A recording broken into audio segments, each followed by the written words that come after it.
Kaya yun yung importance ng exposure sa nature na ano.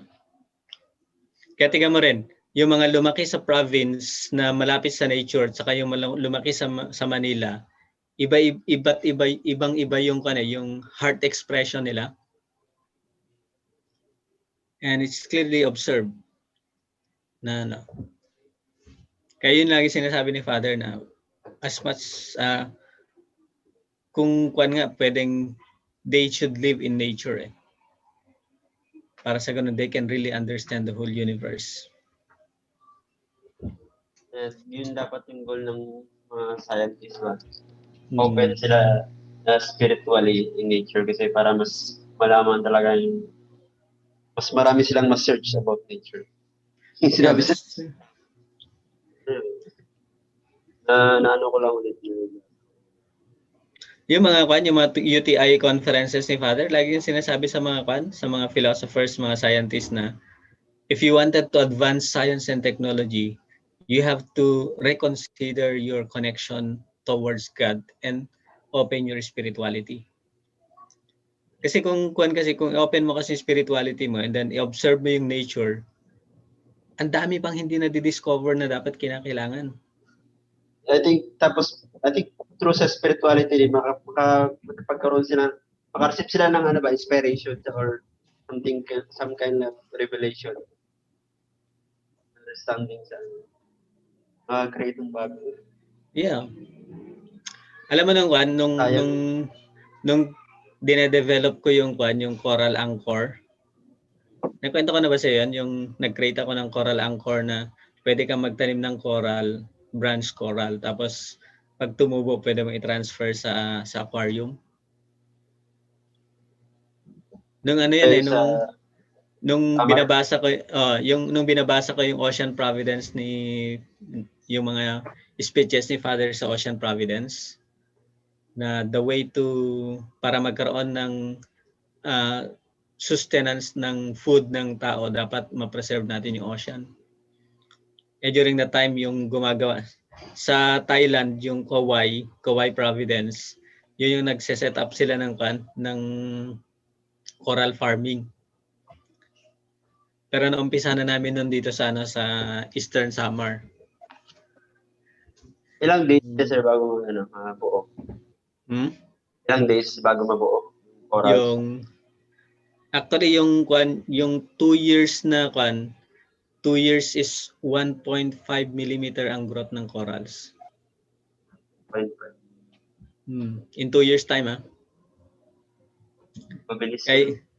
Kaya yung mga corals na makikita natin malaki na, yung mga talagang 100 years. Kasi 1.5 millimeter yung yung growth niya in 2 years.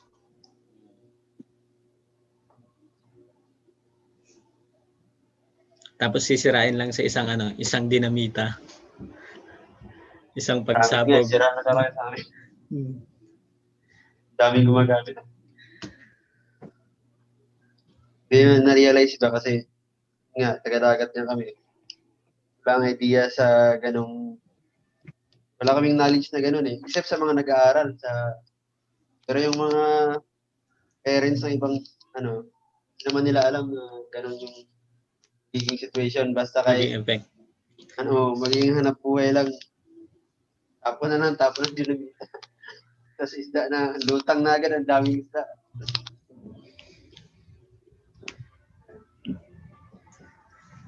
Pero may pumupunta doon mga nagsiseminar, kaso hindi naman ma-attend. Hindi talaga nila naman. Yung yung crabs na may parang itlog sa sa may tiyan. Billions of eggs ang sa niya. Yung dinadala niya. Tapos bawal yun. Nabawalan na yung hulihin sa amin. Dalhin ay ibenta or lutuin. Kailangan mo yun, i-free. Kaya may mga sa amin, may mga patago din. Ibibenta pa rin. Kasi mabigat siya eh. Sayang kasi ang daming billions of eggs na sa amin. Hello Kuya Grex. Hello Ara. Arabi. Hi Oliver. Larissa. Evening po. Nalamis tita kuya? Wen, sobra. Lambot. Sapay lang ko maka-visit kami dito. Abalin data. Sangat kayo. Kaya lang, siyempre, ingat-ingat lang tayo at niyang araw. Ano? Po. Kumusta dyan sa inyo, Ara?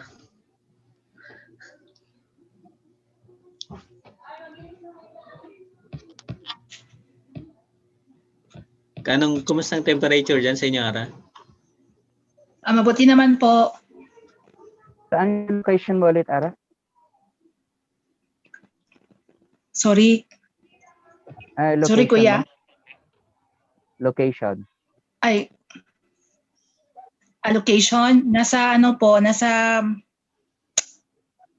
Papua New Guinea. Malapit closer sa Australia.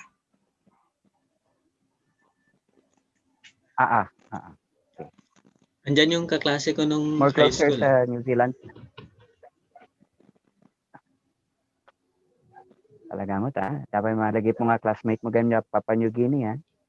When ko yan, may susunat kasla Department of Education na di jay. Gasa. Mayat. Mula PNG hanggang New Zealand, Ara, malayo pa? Mga ilang ano? Medyo malayo din, kuya. By plane ng ano? By plane sa by boat? Magbabaya Australia kasi. Yung New Zealand nasa bottom pata ng Australia.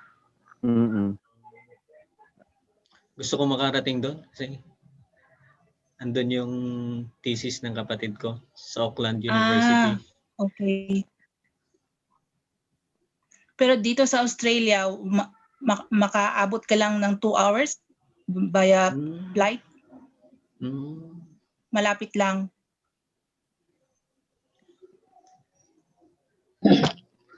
Start na tayo? Sige, 33 na. Diyan na rin si Doc V. Wala pa si ate ano, no? Maya, sir. Let's begin. Let's sing first the Children of Anthem.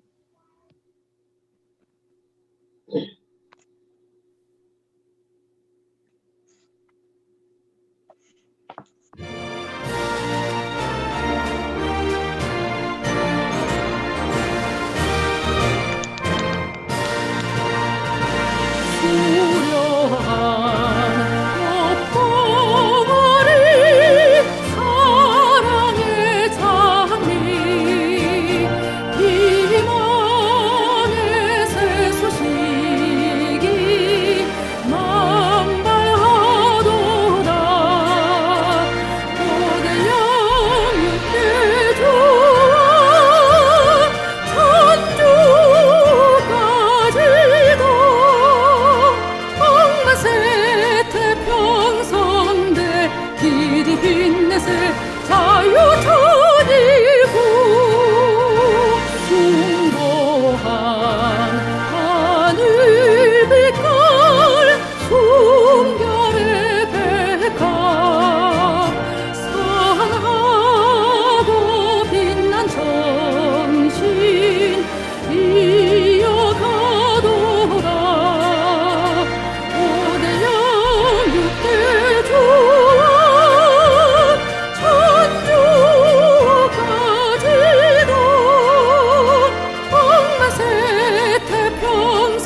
For our opening prayer, may I request limonades?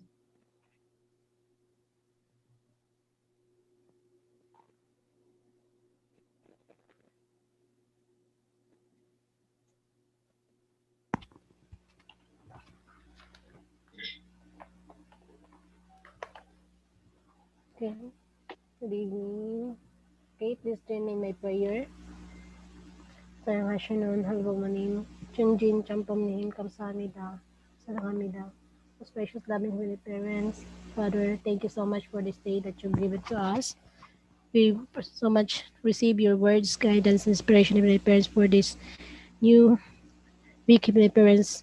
Hope and pray, Father, that this lecture for this evening, Heavenly Parents, we could be able to really um, understand, Heavenly Parents, your heart, so that we could be able to really follow your footsteps, Heavenly Parents. Use us as your mouthpiece, Heavenly Parents, as we share your words, Heavenly Parents. Father in heaven, we're so much grateful for everything, Heavenly Parents, especially the blessing that we receive daily, Heavenly Parents. Thank you so much for our brothers and sisters who really attend you, Heavenly Parents, so that this Father we could be able to really fulfill, especially our individual portion of responsibility. Father in heaven, thank you so much for everything. As I prayed and offer this prayer in behalf of our brothers and sisters in the parents' name, Aju. Aju. All right. Good evening to everyone. Evening. How's your night? Are you okay? Are you good? Yes. Welcome to our 13th day of 21 days. So, ilang days na lang? 8 days na lang. Tapos na tayo. 8 days, 8 meetings wala I mean. So yeah, so now last meeting we had shared to you about the introduction. Not the introduction. Noah's family and Abraham's family. Providence of Restoration centering upon those families, Noah and Abraham. And yes, then we will proceed now to the chapter 2. Sa mga your those questions last time we were not able to answer. We will answer later, and and we will explain to you. So only after the lecture, proper lecture. So tonight, chapter 2, our sharing, our discussion, Moses and Jesus in the Providence of Restoration, centering upon the leadership of Moses and Jesus. Will be lectured by section 1 and 2 by Dr. Viloria and section 3 by Ma'am Relina Delano. So yes, this is very exciting because we will be talking also, of course, every lecture is exciting. And so here, Moses, the life of Moses, providential history of his leadership, how Moses bring people back to Canaan.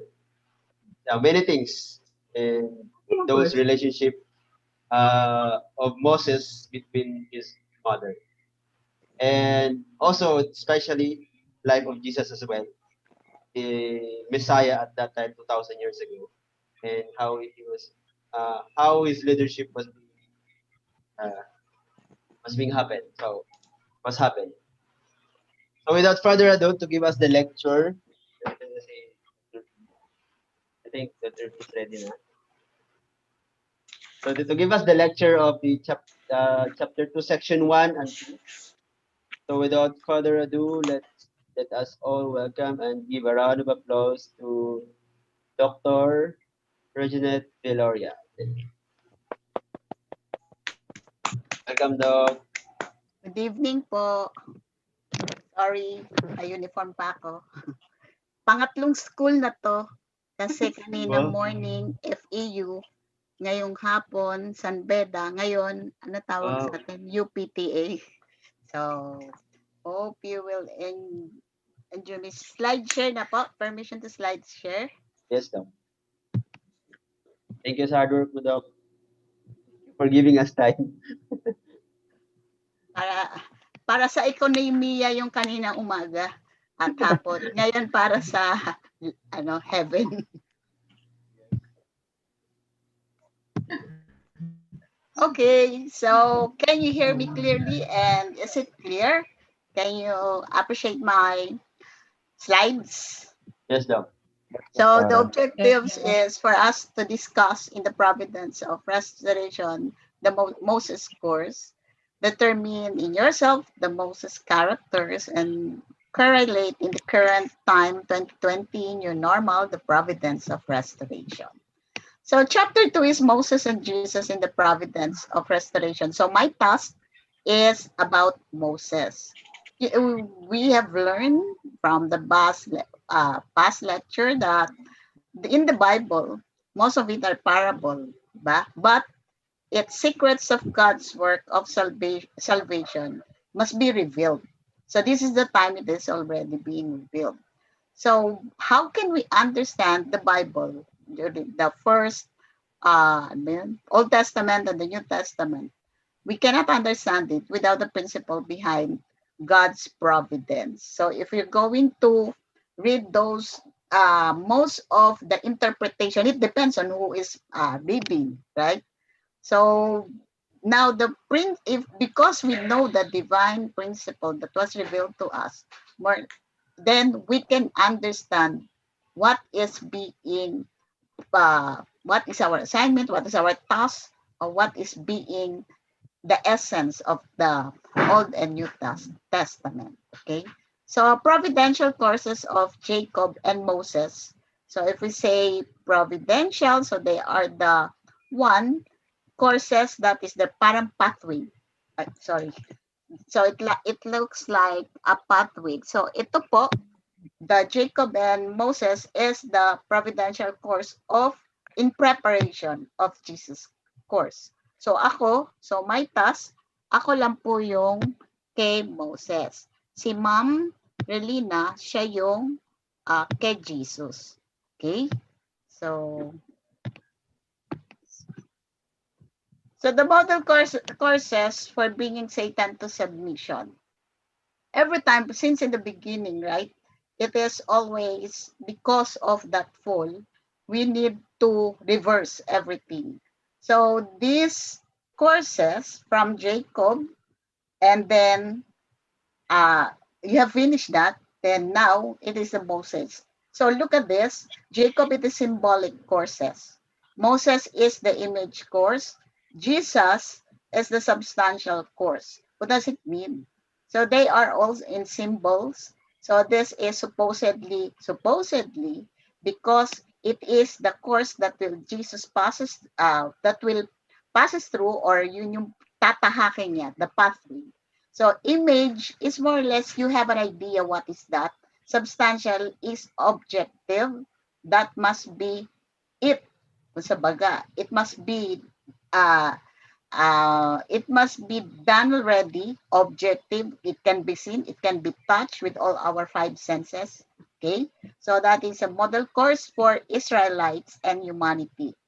Bakit kaya ang Israelites hindi human? Okay, so for all of us now, yan po yung ating that is the one that we're going to discuss this part, because this one, chapter 2, Moses and Jesus in the Providence of Restoration. As I mentioned, we are just this, Moses. Babat ako bumalik. Sorry. Yan. why Jacob's course and Moses' course were set up as the models for Jesus' course. Okay. So the goal of the providence of restoration is that we will go back to our original state. So let's always remember that our original state is that we are perfect creation of God, and we are in the likeness, and we are absolute, eternal, unchanging, and the other one. Eternal, unchanging, and apat yun, di ba? Ano yung isa?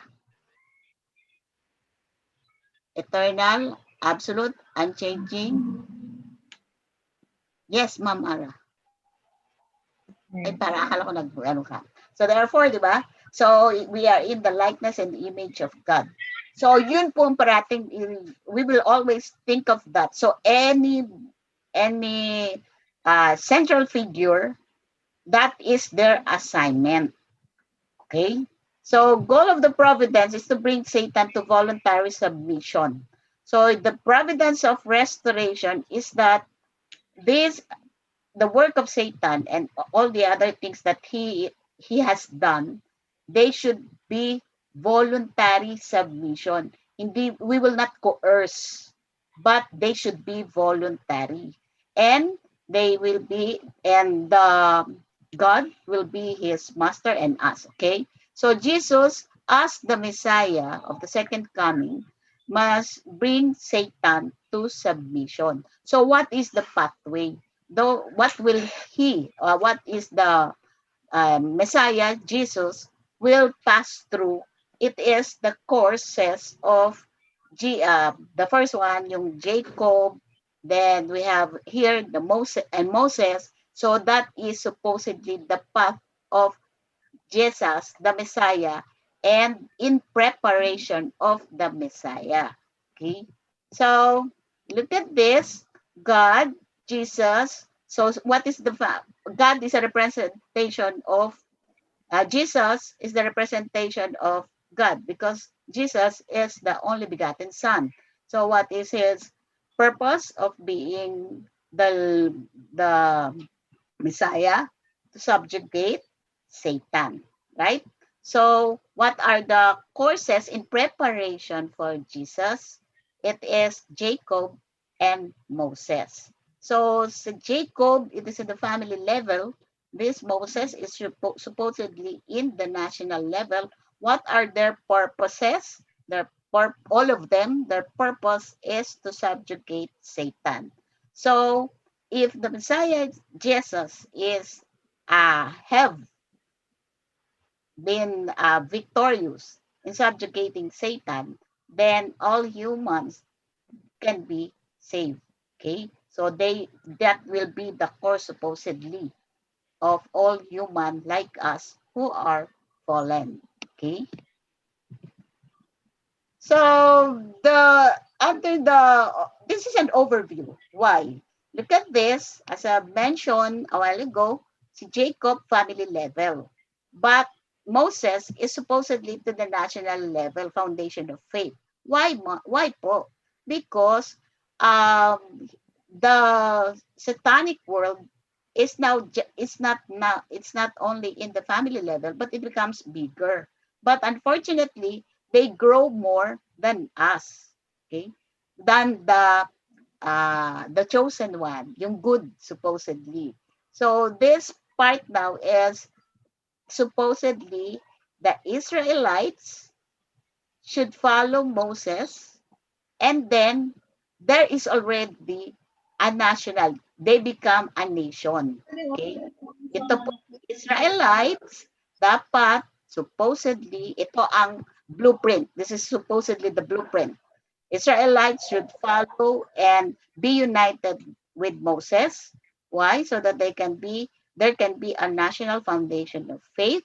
So why do they need to unite with Moses? Because Moses is indirect, parang he is the representative of God. So the national foundation of substance and the national foundation for the Messiah is this part. So ito po yung pathway. So what we should understand in this part is that how did Moses uh, how did Moses show the pathway, so the path, so that Jesus can follow it also. Parang it is in preparation for the coming of the Messiah. Okay? So say Israelites are people, and if they unite with Moses, then we have a nation supposedly. Yun yung overview. If Moses did, if our POR, their POR, portion of responsibilities, that they have followed Moses, then we have already a national foundation by then before. But as we go along, then we will know what happened. Okay? So let's look at Moses first. Who is Moses? Moses is an adopted son of the brother or of the sister of the Pharaoh of Egypt. Egypt is a satanic nation. And before, in that area, background lang, all young babies, male, they are asked to be killed. Okay, and the mother of Moses, he placed her in a basket wherein the brother, the Pharaoh, the Pharaoh sister or anak niya or daughter is bathing, or they take a bath there because it is sacred for those people, for those higher ups of Egypt. And then the baby, she heard a cry, and when they saw it, she's a baby, and she fell in love with the baby. That baby is supposed is Moses, and this is one of the assistant or the female yaya of the Pharaoh's sister, and she's Miriam. She's Miriam and a sister of Moses. Okay, so when when Moses was crying, and they saw it, they fell in love. She fell in love, and she asked, and she, the sister of Moses, asked her, "Do you want me to look for a nurse that will take care of her of Moses?" And she said, "Yes, look for someone." And she, because she is the mother, she asked her, so she became the nurse of Moses. So Moses grew up with her mother, with all the teachings of her mother. At the same time, the Pharaoh's sister is paying her as a nanny. O, di ba ang cute ko? Because why did that happen? Because all of the babies during that time, male babies, should the order of the Pharaoh is that they will be killed, and she cannot, the mother of Moses, she cannot um, hide Moses anymore. So what did she do? She let the basket flow wherein the sister of the Pharaoh was there. Okay? So nag-connive sila. So the nanny of Moses is her own mother, and the one who taught her, who is he, is her mother. So he is not really, he is one of the Israelites, and he is not part of the Egyptian. Egypt was then a satanic world. So that was how did Moses came into to the Egypt. Okay, so who is the central figure now? The central figure is Moses. It's not that every time there's a central figure, parang it's like a relay. Diba? When you have a relay, you walk for example, running to the front, diba? Yung relay, you will walk from where the first one stopped, then you will give it the relay.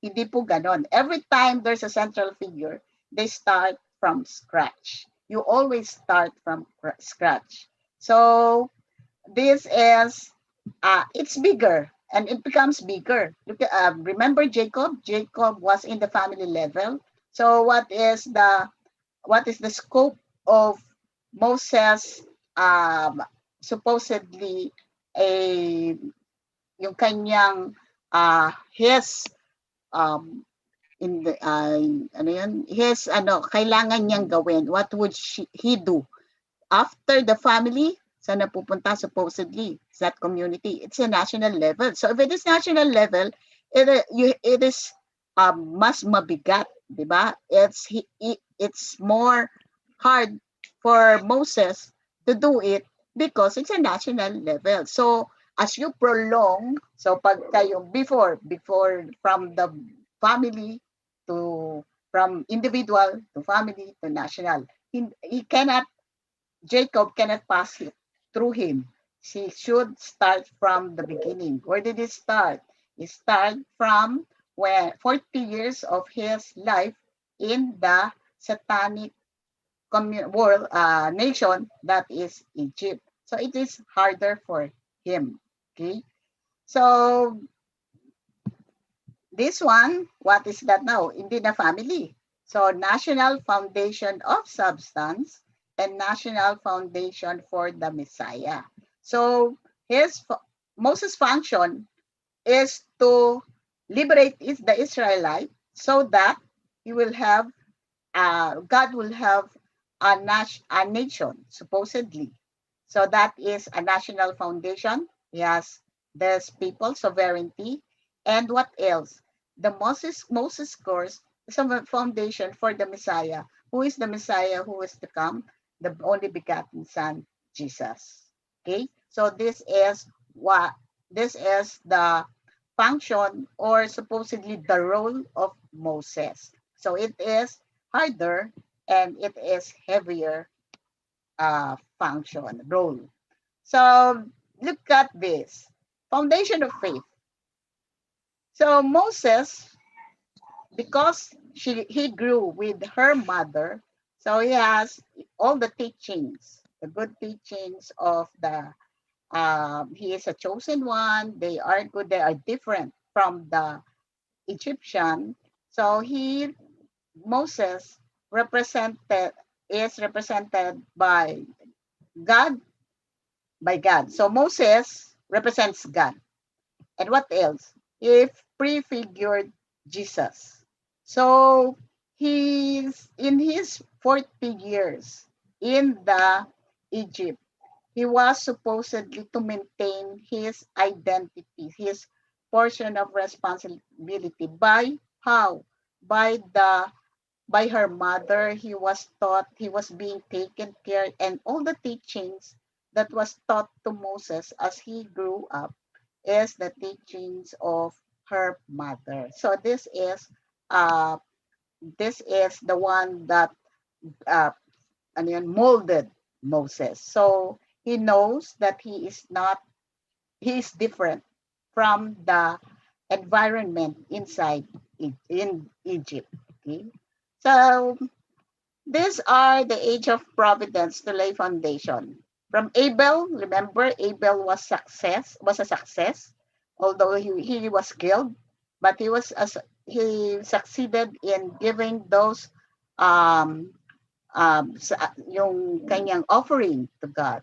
So Noah supposedly is in the family level, di ba? Supposedly, but because of the second son, so it did not materialize, and Isaac also.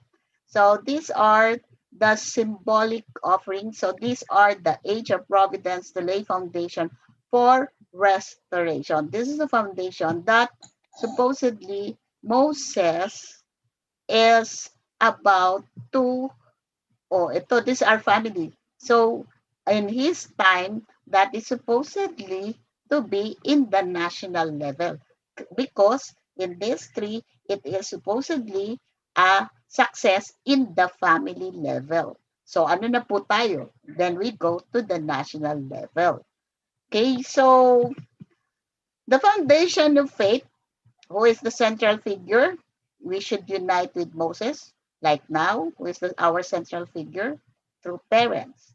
So what is the condition during that time? It was God's word.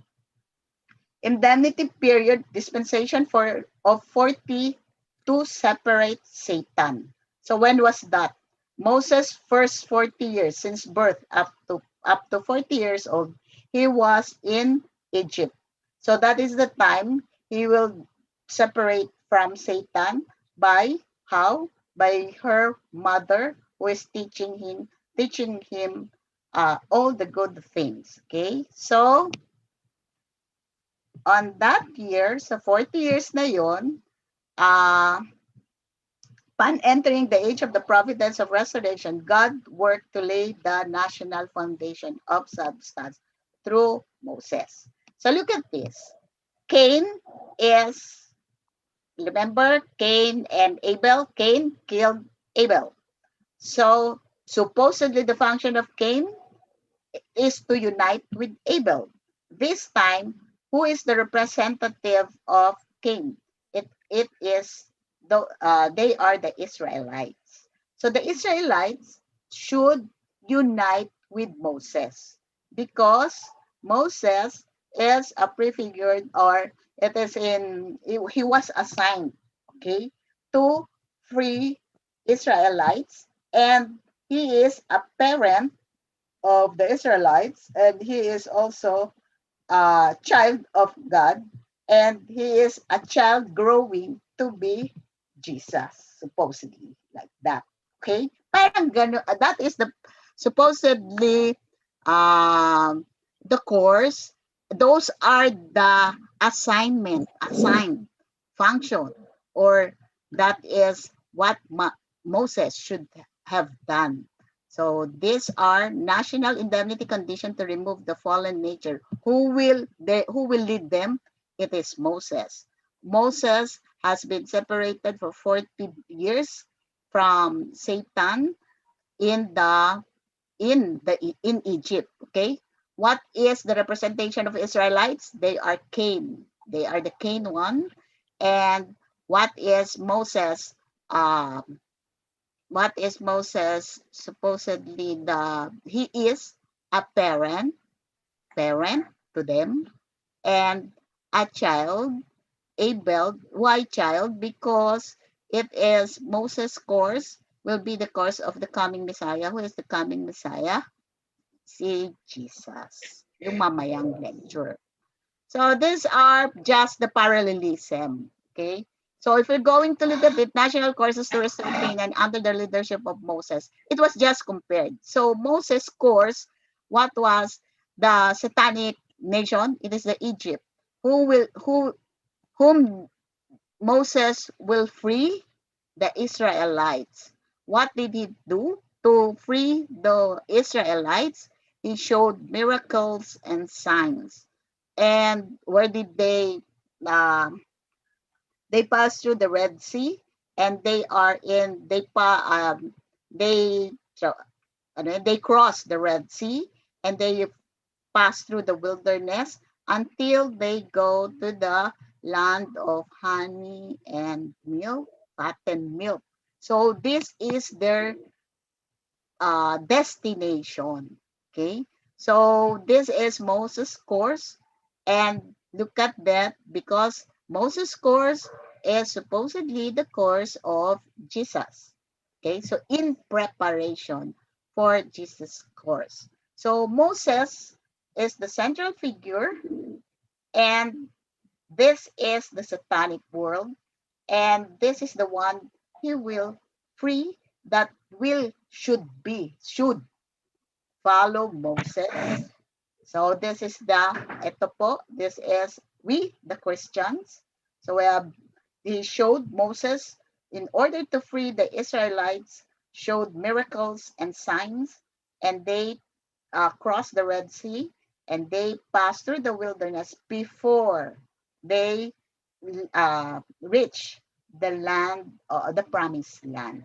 Okay, so that is the assignment, or that is the one that Moses should do. That is Moses' course. Okay? So unfortunately, because the Israelites did not unite with Moses, but they are always in doubt. For 400 years, they were slave in the Egypt.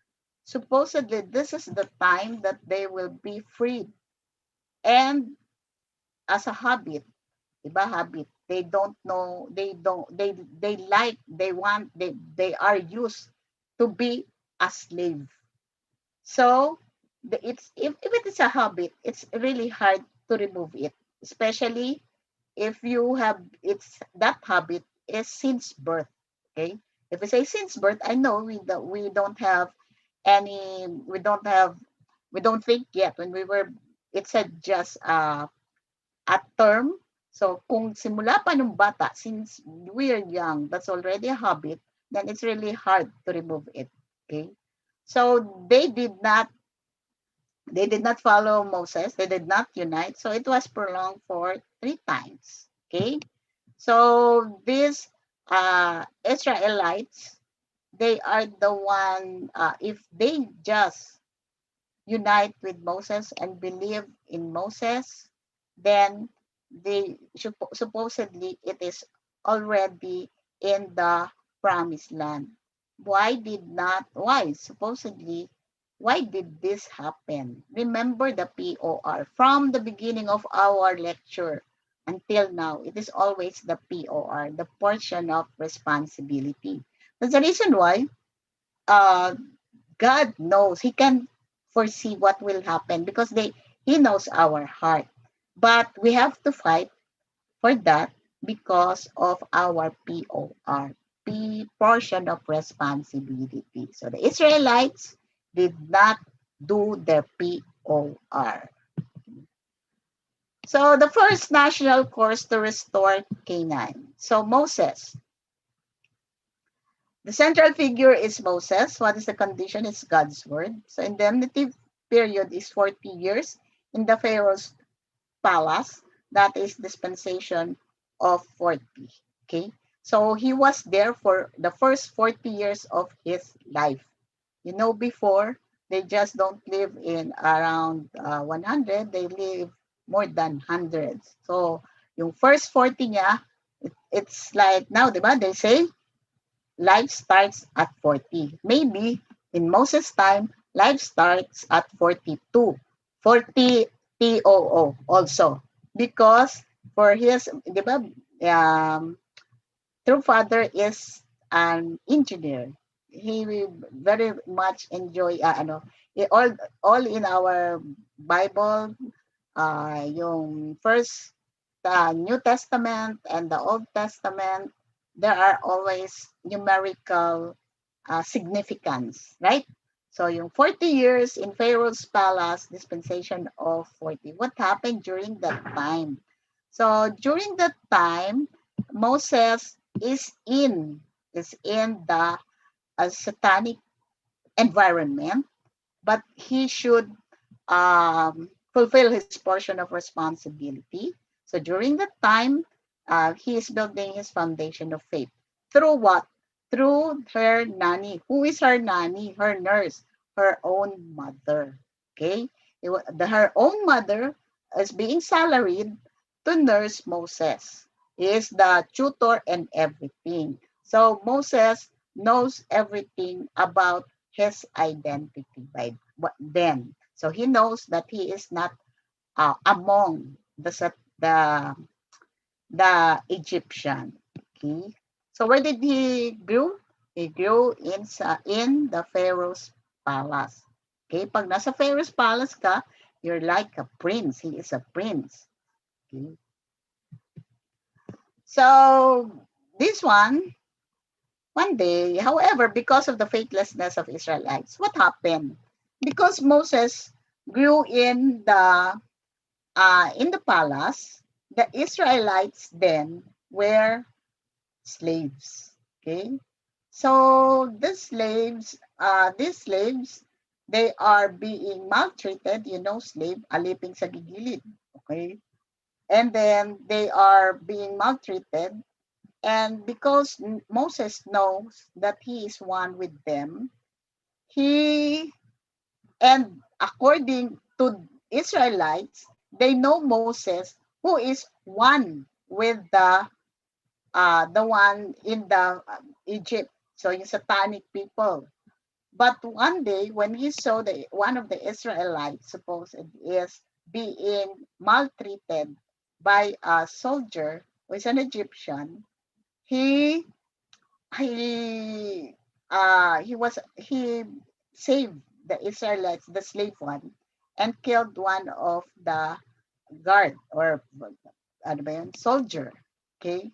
So the soldier is an Egyptian. So whom Moses saved? The Israelites. Supposedly, if you are saved, di ba, you should be thankful. You should be thankful of that person who's saved you. But unfortunately, the Israelites cast Moses. So if you have killed the soldier, then you can also kill us. Well, in fact, he is protecting the Israelites. Okay? So during that time, they have second thought of Moses. They did not think that he is the one who was sent to free them, to save them. It is already substantial. Then you can see, you can touch that he did what was done. He saved one of the Israelites, but the Israelites did not unite with Moses. So that is the first national course, the restored Canaan, that was not that is a failure. Because the Israelites did not unite with Moses, but instead they think that Moses is also one of their enemy. It's not the guard or the soldier that maltreated them. Okay? So Mala, sana naniwala siya. Hopefully, so I hope that sana when during that time Israelites are already slaves. I hoping that they will see the inner self or the heart of Moses. Imagine you're a prince. If you will think of it, you're a prince and you are very you're a prince, you are spoiled, you will have everything, but when he saw somebody who is maltreating this one, he saved them, but they did not they saw it as Moses will also kill them, the Israelites. How sad, diba? So second national course to restore Canaan, foundation of faith. Still, Moses, God's So what happened during that time? When the Israelites did not unite and they have second thought, they did not believe Moses. So what happens? What happened? The Pharaoh have known what happened, that Moses killed soldier and he saved the Israelite. So he is if if the Pharaoh will see him, then he will be killed. Okay? Why? Because he killed an Egyptian. Supposedly he's a prince. He will protect the Egyptian. So what happened? He went to the wilderness, the Midian, and for 40 years, so the 40 years siya 40 years in Egypt plus 40 years in Midian. So that is a dispensation of 40. The 40 years that was the foundation of 40 years in the Egypt was brought to nothing. Okay, so he has to go to flee to Midian to save his life, and this time for 40 years again for foundation of faith. So ilang taon na siya noon? 40 plus 40, 80 years old na siya. Okay? So kung yun, di ba, nowadays, pag 80 years old, nasa na sila? Bedridden na sila, most of them. They have sickness, chronic diseases. But Moses, he still alive and kicking. So 40 years na naman siya. And then, during that time, what happens? God talked to Moses that you go back and free my people, the Israelites. Okay, so this time, supposedly Moses is the able one, and still the Israelites is the Cain part. Hopefully this time, the Israelites will unite with Moses. Okay, So this time, God told him that you will be you will start again from the beginning. So he talked with the Pharaoh and gave 3 signs and 10 plagues. So these are uh, the 3 signs are, what are the 3 signs? The first one is that yung staff niya, the one he's holding, became a snake, diba? So the sorcerer in the Egypt, oh, it's easy, only snake. Yeah. So they show a snake, a magician, but fortunately the staff of Moses, they engulf or they eat the snake of the magician. Okay, the next one is the hand of Moses when he put it in her. The first thing that when the first time that he put it in his bosom, it has leprosy. The second time, it will be there. It is clean already. Okay, and the third one is the in the river of Nile. Isn't it? When he put it up, there is blood, right? Meron siyang blood doon. And the 10 plagues and the one that make the Pharaoh to change his mind to release the Israelites is that when the blood that the firstborn, including the livestock, will die.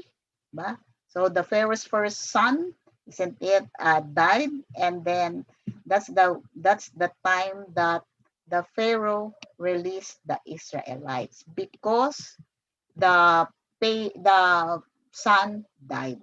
Okay, so this is the second national course to restore Canaan. So they were released. Suppose that it is only near from the Canaan,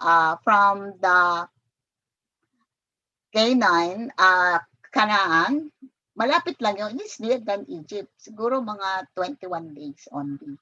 But because of what was happened to Israelites the first time, they did not unite with Moses. So para sila nag-long trip. Supposedly, short trip lang sila. Why? So that God will test the Israelites' faith. Okay? So, yung faith niya, if we're going to look at it at this time in our life of faith, isn't it that every time, like me, I want to be good, I want to be good. Every time I pray that I want to be good, the following morning, marami naman nangyayari. Everything happens that is not that good, bad. Bad sila, bad sila, or they're testing me. If you want to be good, then any bad situation, you should be good, right? That is the teaching. Any struggles or anything that is in your environment that you look at it as a bad because of my prayers, I want to be good, I want to be good, then my intention, my motivation, my reaction to that is always good. So it's the same because the Israelites, for the first time, they did not unite. They had no faith with Moses. So they should prove themselves first. Okay. So this is now the second national course to restore Canaan. It started at 80 years old when Moses was 80 years old. So he is able in relation to the Israelites. Okay. So the providence of restoration and tabernacle, the significance and purpose of the tablets of stone and tabernacle and Ark of the Covenant. So the tablets, look segue tayo. Even in those years, may tablets na. Pareho rin ngayon, di ba? May tablets. Okay? So, pero mas mahal ang Apple because Adam and Eve, mas mas antique. Mas mahal ang Apple kaysa sa tablet. Okay? Segue lang. Magising man lang tayo. So, the tablets, there are 2 tablets that represents Adam and Eve. Okay? Supposedly, pwede naman daw isulat sa iisa, ba't kaya ginawang dalawa? You can write it in 1 tablet. Why is it 2? Because it represents Adam and Eve. Okay? So, what else? Maybe it's heavier if it's only 1. Isn't it that it easier to carry if both of your arms, right and left, are carrying, because there's a balance, right? So it also represents Jesus and the Holy Spirit. So the Ark of the Covenant, the Ark is the cosmos, and there's a small ark there, and this tabernacle represents Jesus. Okay, so this is the word that they should follow, and these are the representation of the cosmos, and the tabernacle is Jesus. Okay, so those are the representation of the tablet, the ark, and the tabernacle. Okay. So what is the purpose of this? This is as object of faith to remain unchanged, and even though people might change. So this is the one, these tablets, what was written there are the 10 commandments. Supposedly, if you look at this, if you see this, if you read this, you should be reminded of what is your faith. What should you follow? So those are the objects. So representation lang siya. Okay?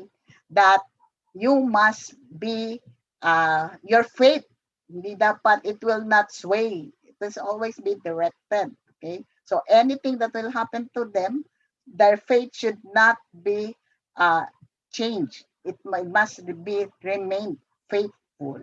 Okay?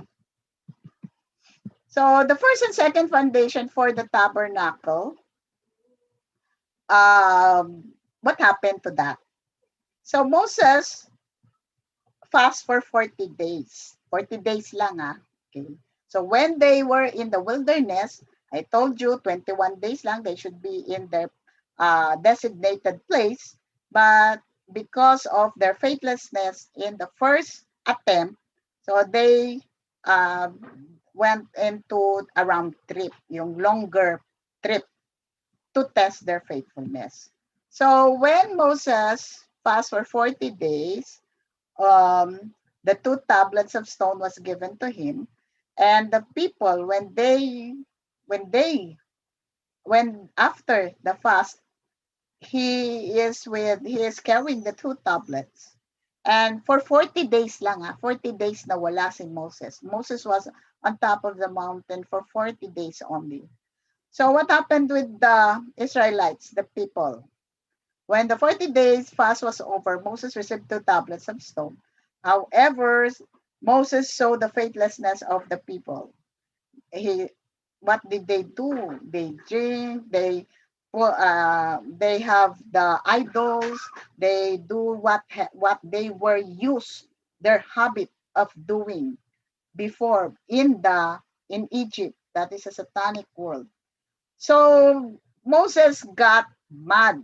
Hindi lang mad, super mad, mades. So what did he do? He broke the tablets of stone and threw it to them. Okay, so because of the anger, the emotion of Moses, he threw the 2 tablets of stone. So it was broken. So ano pong nangyari doon? So the foundation, as a result, the first foundation for the tabernacle failed. Okay? Because of what? The emotion, the anger of Moses. To whom? To the Israelites. Okay? So the Israelites, I told you, if it's a habit, it's your habit, it's really hard to remove it. Okay? So the second foundation is that people honored, and then when he was so angry, so nagfast na naman siya, yung 2 tablets of stone, because of his anger, they honor again, or nag-change. They always have a second thought. Okay, Moses has been so Moses has he does no change of heart. He always follow God. But yung bang, isn't it what, like us, like me, if I share this to them, the divine principle, for me, it's nice to know, it's good, it must know, supposedly. If I share it, They don't want to listen. What you're talking about, they hate me for that. So I'm mad because why? Why don't you want to listen? It's nice. You read it. Okay, you give them books. They don't read it. But it's so that is anger means it's not always anger that you hate. The anger of Moses here, the way I see it, is that why you people I'm saving you, I'm leading you to God, and then you don't want it to listen. Why is it? That is his emotion of madness. Okay, for me, the way I see it. Tayo rin, if we share this, at it's good that we share this with us because we know that the divine principle is very important. The importance of the divine principle. But when we invite others and they don't want to listen, we are angry not because they don't want to listen, because they can be saved. Diba it's the same emotion. Like that for me, I don't know most of you. If you share how in your experience, diba, if you see it's nice or it's like oh the in a restaurant or that the food there is nice in ano and you share it because it's nice. That's the reason why you share it. But if they go there, but if you share this, it's a food for your soul. They don't want to listen. So you're angry because they don't want to listen. It's the same. The Israelites again. So because he got mad, then the people honored Moses again and built the tabernacle and started the course. But during the course again, they lost faith to Moses. So the second foundation for the tabernacle was lost again. Okay? So itong mga Israelites na to, they are the same people surrounding us. They don't want our sharing. Okay? So that's the reason why nag-enjoy ako makishare sa inyo because you have no choice but to listen and unlike the others, they have a choice. They don't want to listen. Okay? So, for the day mission, ano naman to? What happened again? So, it was lost again. During this time, the third foundation for the tabernacle is that 40-day mission to spy the Canaan. So, 10 spies gave faithless reports. Only 2 gave faithful reports. So, the Israelites, negative sila. They're so pessimistic. The majority wins. Okay? So they are more they listen more to the faithless reports that are 10 of them, only 2. They don't listen to the 2 that gave faithful reports because of their heart. They don't want to yung faith nila is swaying. It's so small.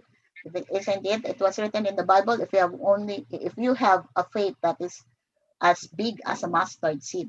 Sila, they're smaller than the mustard seed. The mustard seed is very small. Okay? So they don't even have that size of it. So the foundation of substance again, because of this report, is brought to naught. So how many times will Moses prove himself to the Israelites? What else does he need to prove to the Israelites? So what happened? So there is only Joshua and Caleb. Those are the 2 spies that report the faithful reports. Supposedly, what is the reaction of the Israelites? Supposedly, if you have the faith, you should be pessimistic or you should be optimistic. They should follow Joshua and Caleb. Okay? So what happened? Ito na naman. The third foundation for the tabernacle was not a success. Okay? So the failure of the second national course to restore Canaan is that failed. It failed. Okay, failed. So si Moses, yung Israelites did not have no faith to Moses, and Moses is a central figure that is supposedly to save the Israelites. Okay, so the 21 months second wilderness course, wala rin. So again, it again prolonged to 40 years the third wilderness course. Ilang taon na si Moses? So for the 40 days na it was it did not, they were faithless, ano equivalent noon? It was delayed for 40 years. So 40 plus 40 plus 40, 40 times 3, 120 years old na si Moses. Imagine for 120 years, Israelites do not unite and cannot have faith. Well, in fact, God is, Moses is the representative of God. If you will look at it, look at the arrows, God don't give up on humans, right? From the beginning, He don't give up. God don't give up to this time in our present time. Okay? So, nakalungkot. So, the third natural course to restore Canaan, it was again failed. And here's one. The 40 days is the indemnity period becomes 40 years. So, 120 years. So, during that time, for 80 years that they were in the wilderness, so the adult one have already died. Okay? So, sino nang naiwan? Who were left? They are the younger Israelites now. Because those sinners, or they don't have faith with Moses, most of them, they died. Is this a coincidence or an accident?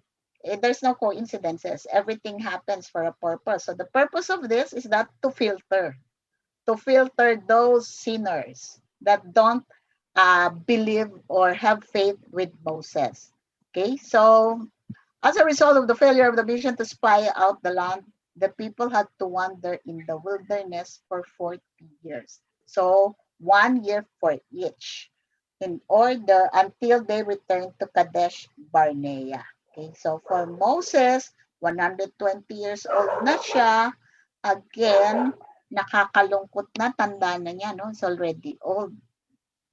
Okay. So, during that time, again, they should have faith. Dapat na-build na nila yung faith nila during that time. Okay? So, ano na po ang nangyari? This time, the foundation of substance centered on Moses. So, dispensation to start. Moses, this time, yun naman, what happened? Supposedly, okay na sana, no? They should be, they have faith already after 40 years. Okay? So, but every time they struggle, every time that they have a parang test, they are being tested, their faith is being tested. Because for how many times this way they become unfaithful. So every time they are being tested, ano naman nakapag-test sa kanila? They were murmuring, complaining because they were hungry. They were imagine they are in the wilderness, so they're hungry. They want water, etc. So what was, in order to conduct the dispensation based on the rock, God instructed Moses to strike the rock with his staff that it might yield water and give drink to the people. Okay? So, once lang dapat. Okay? Once lang. Did he follow God? Supposedly, Moses followed God. But Moses is so emotional. Okay? Because of these Israelites. So, both are being tested. So, Moses his emotion should be tested also by the Israelites. The Israelites, their faithfulness is being also tested. So what happens? He strike the rock twice. So that means he did not follow it. So the rock, he struck the rock twice. Ano ibig sabihin nun? Jesus might be struck by Satan. Because why? The motivation. The first struck is to give water, to supply the water so that the Israelites will be to quench their thirst and to help their hunger. Oh, that's a good motivation. What about the second struck? The second struck was that he was mad. His emotion, he was so rage because of the faithlessness of Israelites. So the second struck is the motivation is not good. Okay, so the motivation, there is again the motivation. It's always the motivation. So here we will see that Moses has an emotion that cannot be controlled, and the Israelites, their faith is being swayed. They are not that faithful. So maybe in the life of their faith, they are not, because of their habit. You know why? They miss their work. They miss Egypt. Why? Because in Egypt they are slave, and they were born slaves supposedly, and that is already, that is parang that is their habit. That is what were they grew up, so they miss that area. Imagine slave ka, you miss that. Okay. So again, foundation of substance has failed, and dispensation to start supposedly again is failed. Okay? So yun po, as a consequence, Moses was not permitted to enter the promised land. Bakit po? Because of his outrage, yung emotion niya. Okay? Imagine, you can see it already, but ano yun? You can see it from a distance, malapit na siya supposedly, but still you cannot enter it. So the foundation of substance, what happened now? Joshua was elevated. Okay, so so if Joshua is now replaced Moses, then who is now who will he save? Who will he bring to the Canaan? It is the younger Israelites. The faithless Israelites, the old Israelites are already dead. Okay, so dispensation to start. Joshua spy out Jericho, and the Israelites faithful report, then they believe Joshua. Okay, so what happened during that time? And foundation of substance centered on Joshua was a success. Okay, so when Joshua spy out Jericho, Israelites faithful report, and they believe in it. So these younger Israelites, they have faith with Joshua, and then after the observing of the feast of Passover, they set out Jericho. After marching around the fortified city for 7 days, they raised a great shout under Joshua's command, and the city walls tumbled down. So they have entered Canaan and defeated 31 kings. So they are in victor. Okay. So yung younger Israelites, they entered Canaan with Joshua. So they have a foundation of faith, and this is now the national foundation. So what is their nation? Supposedly the Canaan. Unfortunately, the younger Israelites, anong nangyari? So based on the victory, they laid the foundation of substance and the third national course and established a national foundation for the Messiah. Okay? So, however, these younger Israelites, when they were already there in the Canaan, they all, anong nangyari sa kanila? They also became faithless. Okay? So, eto na naman tayo. Because if they are this young, sorry. Sorry. Hello? Joy, nasa lecture ako, Joy.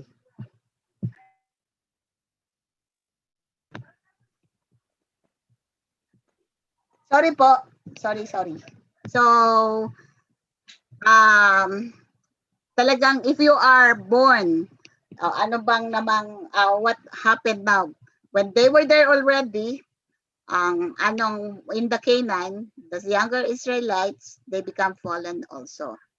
So the foundation of faith, the national foundation for the coming Messiah, supposedly the nation is the Canaan, is because of these younger Israelites that became faithless and they fell. So the coming of the Messiah, this nation again is a satanic nation. So yung foundation, dapat may nation na. Supposedly, Jesus has already a nation. But because of the younger Israelites that became fallen again, so this Canaan become the satanic nation. Okay? If this had been a success, a victorious, then we are not here anymore. Right? Kasi ganda na sana ng ating mundo. Okay?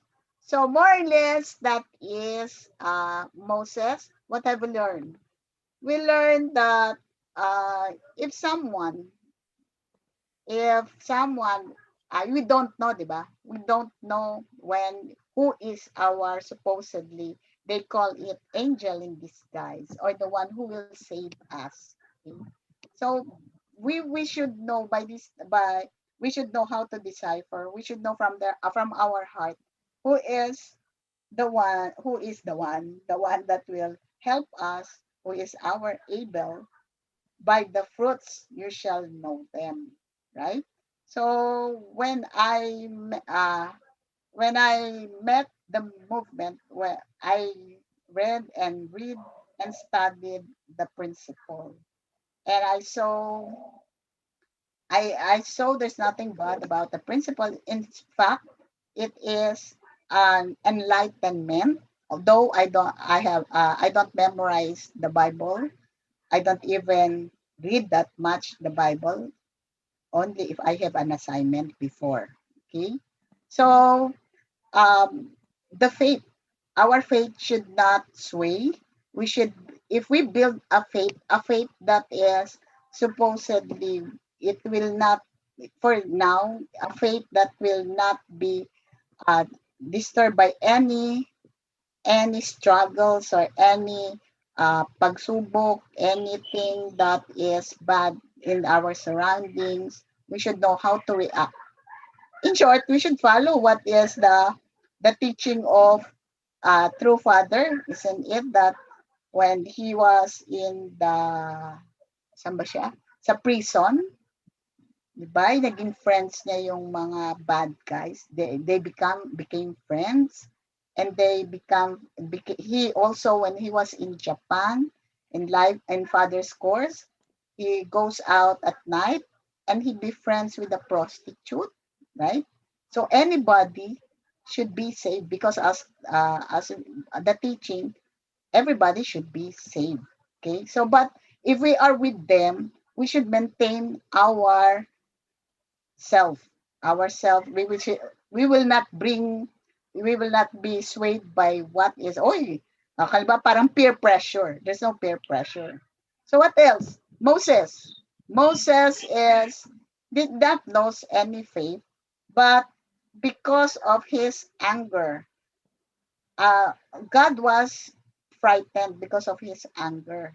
Okay, he forgot to follow. You strike that is sacred, the 2 tablets. So you should be careful about it. But he forgot about it. That is from God. So he threw it because of his emotion, his anger. Then what else? Yung he struck the rock twice. So if we are angry, we should count. If 1 to 10 is you're still angry, maybe you should count 1 to 100. Okay? So para we can because we can control. So ako pag talaga, if I hate my student, if they ask me something, sometimes hindi kayo, you're not my students, we're peer. My students in the school, sometimes they ask questions that you have taught them already. They just want to challenge you because they want to have, kasi naman sa medicine, kahit 0.5, we value that 0.5. So pagka you have to be calm down, anak, kasi iho, ganyan. So I make many, anak kasi ganto, iho. Alam mo, mahal, ganto, para tumagal yung so that I will prolong my sentence and at the same time, I can calm myself. Don't worry, I just do it now kasi hypertensive ako. Kasi if you get angry, your blood pressure will increase more, right? So it's also a therapy. So yun po yung ating more or less what we have learned from the Israelites and the Moses course. So the central figure, it's not a relay. If you are able now, pag able tayo, as we have mentioned a while before, we claim that we are able now. So pag able ka and as you grow or become bigger, mas malaki yung tribe mo, then you have more responsibility. Sabi nga ni Spider, ano ba sabi ni Spider-Man? Great man comes with greater responsibility. Okay? So this is what I to help you. So what's your goal? And you should know, for example, your goal is tribal messiahs. I'm sorry, dito pala is BFD, no? For to start a family. So what are your strengths and weaknesses? So the strength is, you will not boast with your strength. Okay? So the strength that you have should overcome the weakness so that you become more united mind and body person. Okay? You will not see although sometimes your weakness, halimbawa, my weakness is sweet. Pwede ba yun? Sweet. So, ang strength ko, mahilig ako sa maasim. So, meron ako sweet and sour. O, diba? Masarap. Parang ganun lang. Okay? So, that's it. Thank you. Do you have, I hope, ginulo ko kayo lalo para mas magbasa kayo. I hope I share something fruitful. I have a chat. Kung sana Bisaya. Unique. Okay. O unique. Sorry. Okay po. Okay bro. Okay po. So, did I pass my time? Kasi lang ako. I was given only, lumagpas ba ako? Sorry. 45 minutes to 50 minutes. So if there are no question. Hi Jill.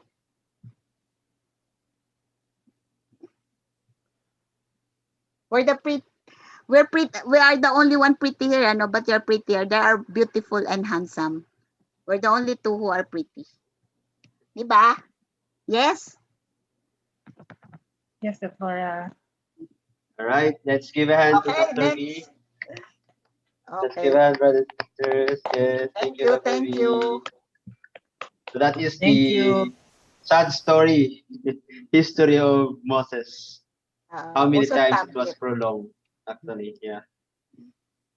Okay. Even though Moses have this faith towards God, but sometimes it's shaken because of his members. Yeah.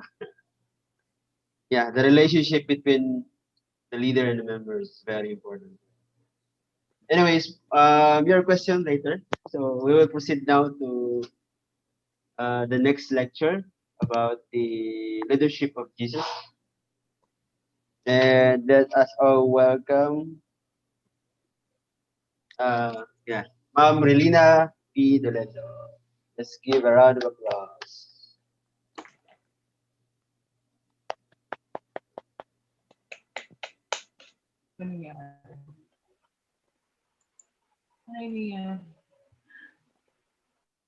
Narinig ako.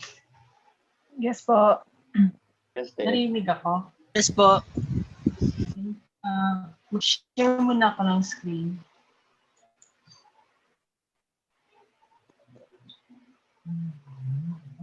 Diba? Diba?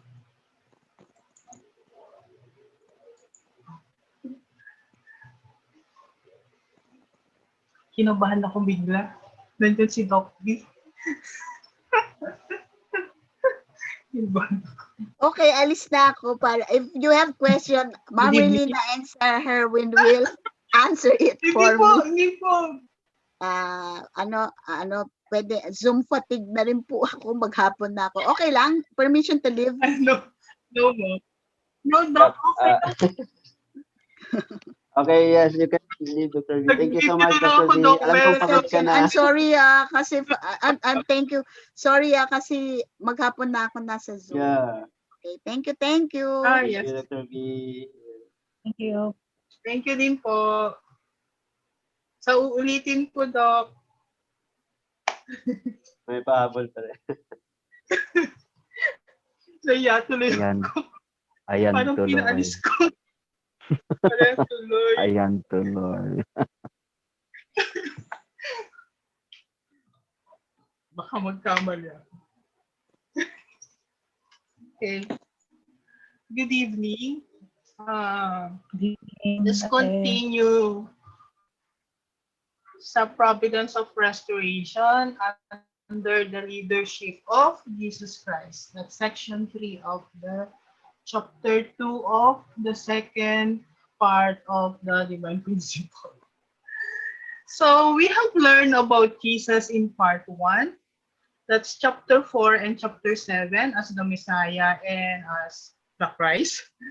Wherein we have learned in chapter 4, we have learned Jesus Christ. So we need to, who is Jesus Christ? Okay, we need to know who is Jesus Christ. We need to review chapter 4 and 7. Jesus Christ is the Messiah, the Savior, and the King. That's the meaning of the Messiah. And in chapter 4, we have clarified the issue of the salvation of the cross, the suffering of the cross was not predestined by God, but was an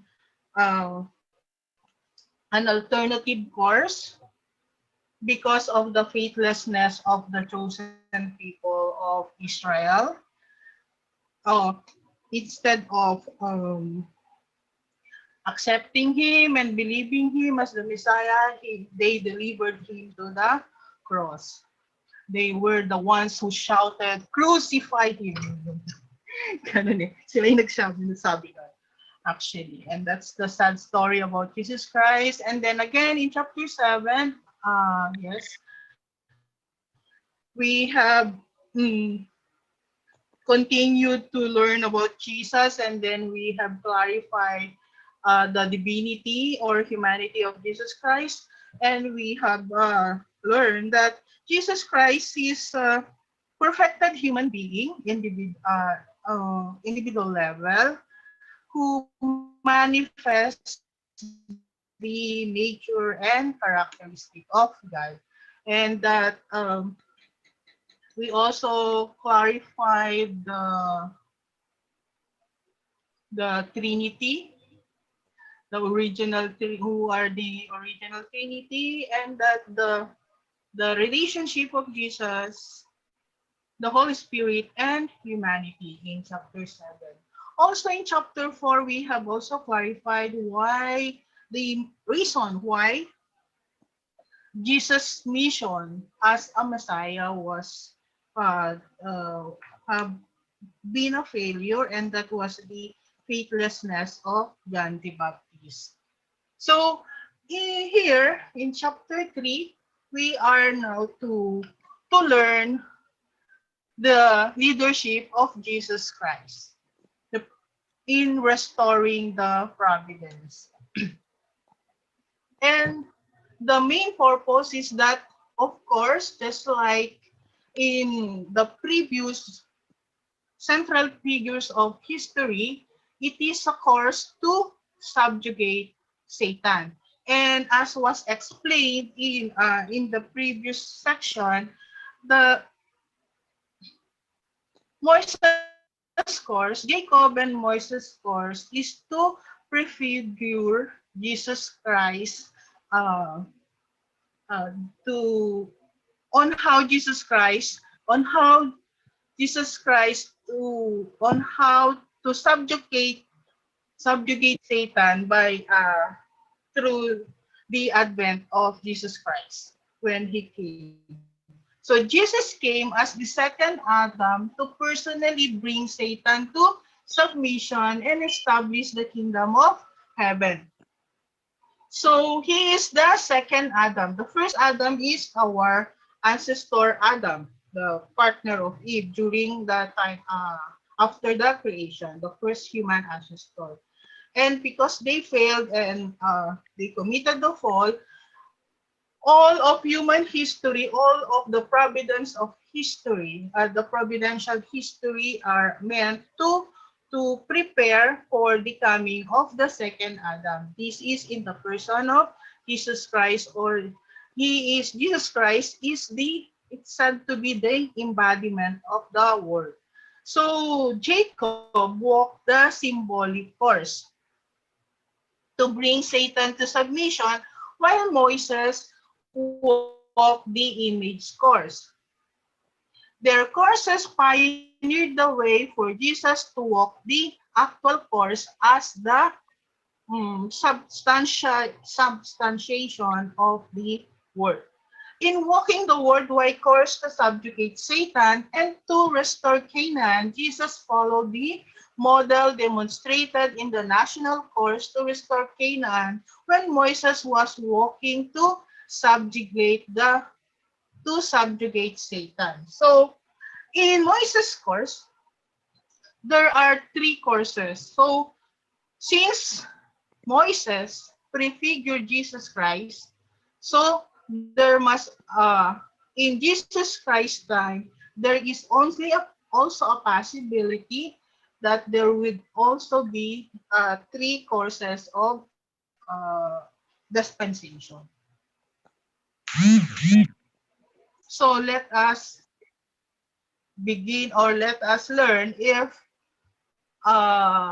truly what happened in the first, if there are Jesus leadership, there is also three dispensation to subjugate Satan. But ayaw gumana ng aking. Okay. Just to know more about Jesus, para makita lang natin, to add more about Jesus Christ, we know that Jesus Christ is the son of Mary and Joseph, di ba? And Joseph. Actually, we have learned also in chapter 4 that Joseph, he has he has a parent, he has a father, and that the underlying circumstances during that time why the true reason why John the Baptist was not able to perform or fulfill his mission is because of the secret among the family. And in reality, John the Baptist is a half brother of Jesus Christ, and but just like what is written in the Bible, it was said that Jesus will be born in the city of David. So Jesus Christ is a descendant of Noah, and then from Noah's son Ham came Abraham, and then from Isaac to Jacob, then they come from King David, and then Mary's and King David has uh, several sons, that is Solomon and that where came Joseph. And then in Nathan, this Nathan came Mary. And these are the genealogy of Jesus Christ. If we read the Bible, we can see who Jesus Christ is from this. It starts with, especially Matthew and Mark, it starts with the genealogy of Jesus Christ.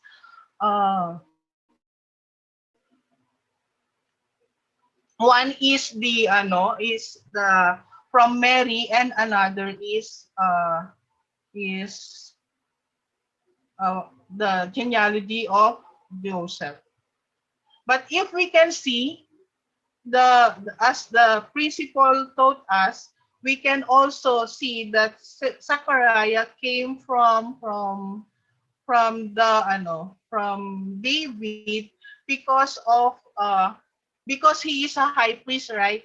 And during the time, the high priests the high priest can only come from the lineage of Jacob through his son Levi. So if you cannot be a high priest unless you are, during the time, you cannot, in Hebrew tradition or Judaism, you cannot become a high priest if you don't you are not a descent of you don't come from the lineage of Jacob through Levi, because Levi, the son of Jacob, are the first one the first recognized high priest in history of the Hebrew tradition. So Zechariah, also being a high priest, came also from the King David. So the account in the Bible is it's true when it comes to the lineage of Jesus Christ. Also to John the Baptist. So to continue, as what said,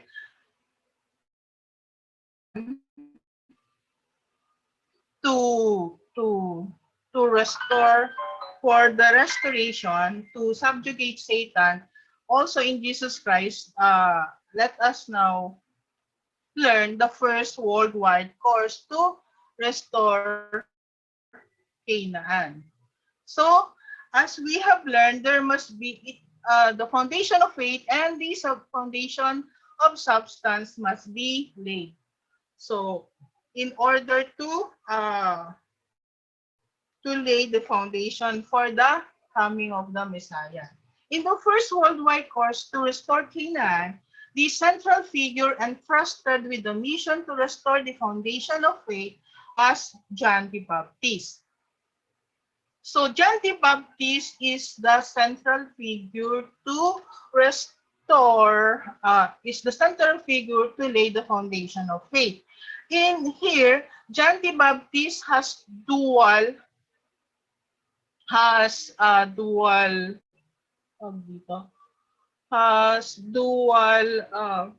position, a parent and a child. Moses had learned to love his brethren and traditions of his fathers while living in the Pharaoh's palace, as what have been told. The stories of Moses. He, for 40 years, which is the first worldwide course to restore Canaan during Moses' time, is that Moses lived in the Pharaoh's palace. Likewise, John the Baptist learned the ways of faith and obedience of heaven while living in the wilderness. For Moses,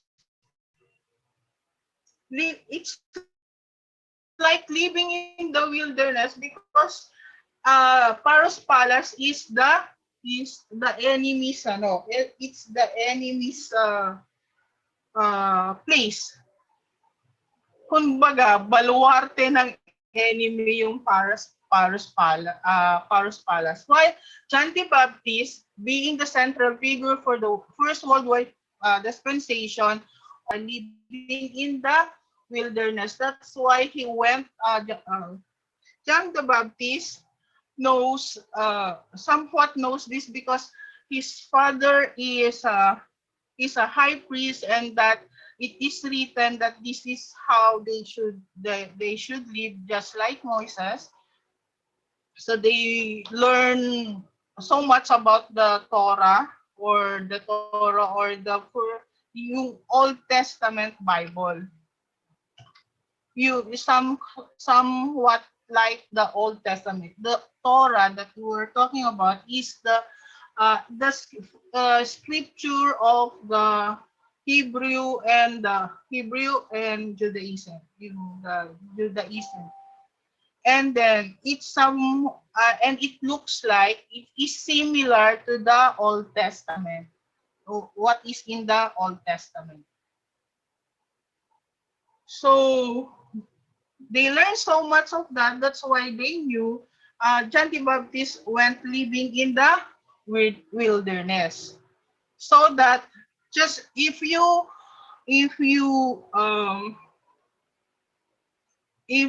read through Mother's memoir, Mother lived in outside, very far from the secular world. So that John the Baptist, the reason why they live in the wilderness, so that they will be away from the secularity of the world. That is the reason why John the Baptist lived there. And this is a condition, same condition as like Moses living in the Pharaoh's palace. While Moses learned the tradition of his fathers, while his mother is nursing him. Also, John the Baptist learned the tradition in living in the wilderness away from the secular world at that time. In this way, John the Baptist successfully established the dispensation of 40 for the separation of Satan, and was able to lay the foundation of faith for the first worldwide course to restore Canaan. So, because John the Baptist lived in the wilderness, just like Moses, he successfully laid the foundation of faith for the first worldwide foundation. So after laying the foundation of faith, as parent, just like we know very well that a central figure, we need to, the new central figure who needs to restore or indemnify the failures of the previous central figures. This time, worldwide course in Jesus' time, as explained by Doc B. In Moses' time, it is a national level. In Jesus' time, it becomes a worldwide level already. So, since John the Baptist, now it is time for us to learn how who's going to lay the foundation of substance in the first worldwide condition. Since John the Baptist stood in the same position as Moses, he likewise stood in the dual positions of parent and child, as I have told you a while ago. From the position of parent, he restored through indemnity the foundation of faith. So, just like Noah and Abraham, they were the ones who laid the foundation of faith, right? And then that's the reason why John the Baptist also is standing in the position, has dual position in this first worldwide condition, in this first worldwide dispensation to subjugate Satan. So he is standing dual position of parent and child. So from the position of parent, he restored to indemnity the foundation of faith. So he was successful. From the position of a child, he secured the position of Abel, which is the position of a child for the fulfillment of the indemnity condition to remove the fallen nature. When we say remove the fallen nature, what do we mean? Removing it's the four fallen natures. We need to remove the four fallen natures or the reverse course of the fall. God conducted the dispensation to start by encouraging the Jewish people to believe in John through the miracles surrounding his life. We know very well, if you remember, John the Baptist, has a miraculous conception and birth. John the Baptist was conceived when Elizabeth, his mother, was already in her old age, and she actually Elizabeth has been thought to be barren, yung hindi siya magkaanak talaga. And then when the angel of the Lord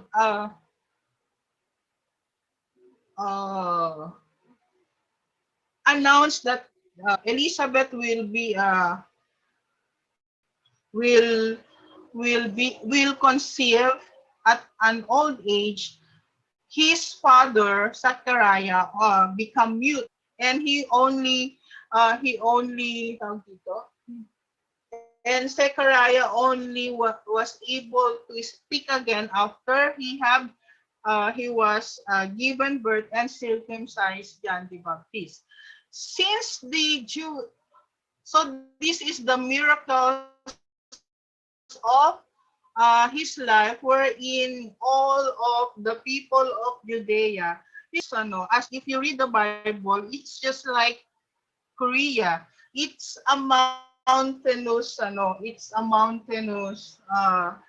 area. It's a mountain. It has a mountainous location, and that even those who are in far mountains in Judea, they hear about the miracles of the surrounding the life of John the Baptist. Since the Jewish people believe and follow John the Baptist, they could start the worldwide course to restore Canaan. Because of this, because they believe and follow John the Baptist, the Jewish people could start the worldwide course to restore Canaan. So what happened? Why is it that there was a failure of the first worldwide course to restore Canaan? We know very well from chapter 4 that the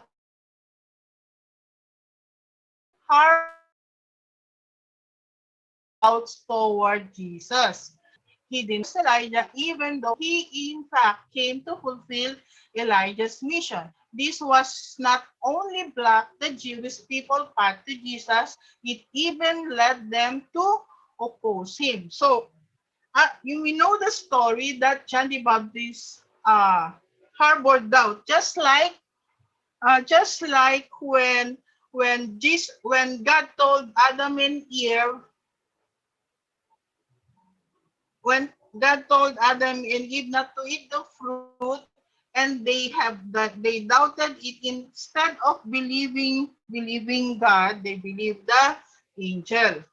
So it means the reason why John the Baptist was not able to remove the fallen nature. We have already learned that in order to be successful to lay the foundation of substance, we need to remove the fallen nature or reversal of the fall. So John the Baptist he also doubted God's announcement during the time he baptized Jesus Christ that he is the only begotten Son of God. And that this is the proof also. And after that, he also asked some of his trusted disciple to go to Jesus and ask if are you the one, or we wait for another. So he also denied that he even denied that he was Elijah, but in his first dispensation, his mission is the same as Elijah, and he is truly the second coming of Elijah, because in the first dispensation, he has been telling that I am the voice in the wilderness that will straighten the way of the Lord or the Messiah. That is this is the very reason of the very mission of Elijah. Straighten the way of the Lord is to subjugate Satan, so that uh, it means after John the Baptist must be able to offer the fruits of his labor, or the fruits of his foundation of faith to Jesus Christ. But we all know that did not happen. So since he denied that Elijah, he blocked the Jewish people to the path of Jesus and led them to oppose him. And this is the reason we learned this from chapter Jesus Christ went to suffer the way of the cross. The failure of the first worldwide course to restore Canaan. Through this, John left the Abel's position and failed to complete the foundation of substance, or the foundation for the Messiah. So, in order to lay the foundation for the Messiah, the central figure must be successful both in the laying of the foundation of faith and foundation of substance. Consequently, the first worldwide course to restore Canaan was aborted. As was the case of Moses' days, it was prolonged to a second and then third course. So, what did Jesus do after John the Baptist failed in his mission? So let us now see the second worldwide course to restore Canaan. So how does the foundation of faith be established? Jesus has to take on the mission of John the Baptist. That's the reason why he went on the 40 days fasting. The foundation of faith which John had laid for the first course was invaded by Satan. Jesus himself now had to take on John's mission and restore through indemnity the foundation of faith in order to set out on the second worldwide course to restore Canaan. So there is no other one who can take on, since John the Baptist failed into his mission, and now Jesus Christ now need to take on the mission of John the Baptist.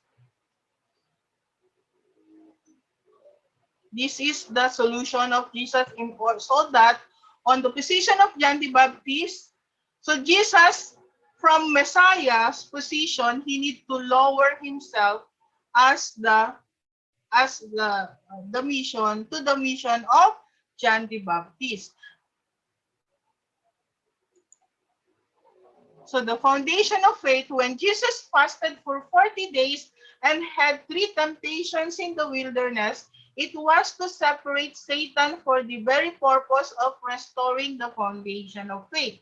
So just like in the previous dispensation, if the first central figure or the previous central figure failed, again, the next central figure is back to zero. So we need to establish again the foundation of faith, as was explained by Doc B. Because he was in such a position, Jesus enjoined Peter not to reveal to the Jewish people that he was the Messiah.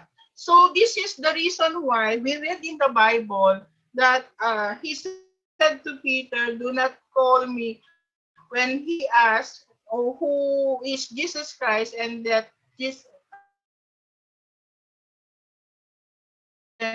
Jesus Christ said, "Do not call me that," or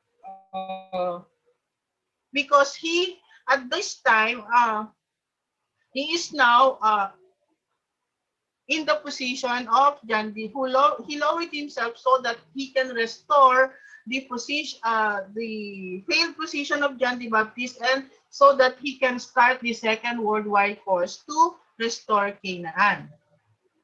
And also, we can see that this is the reason why after the 40 days,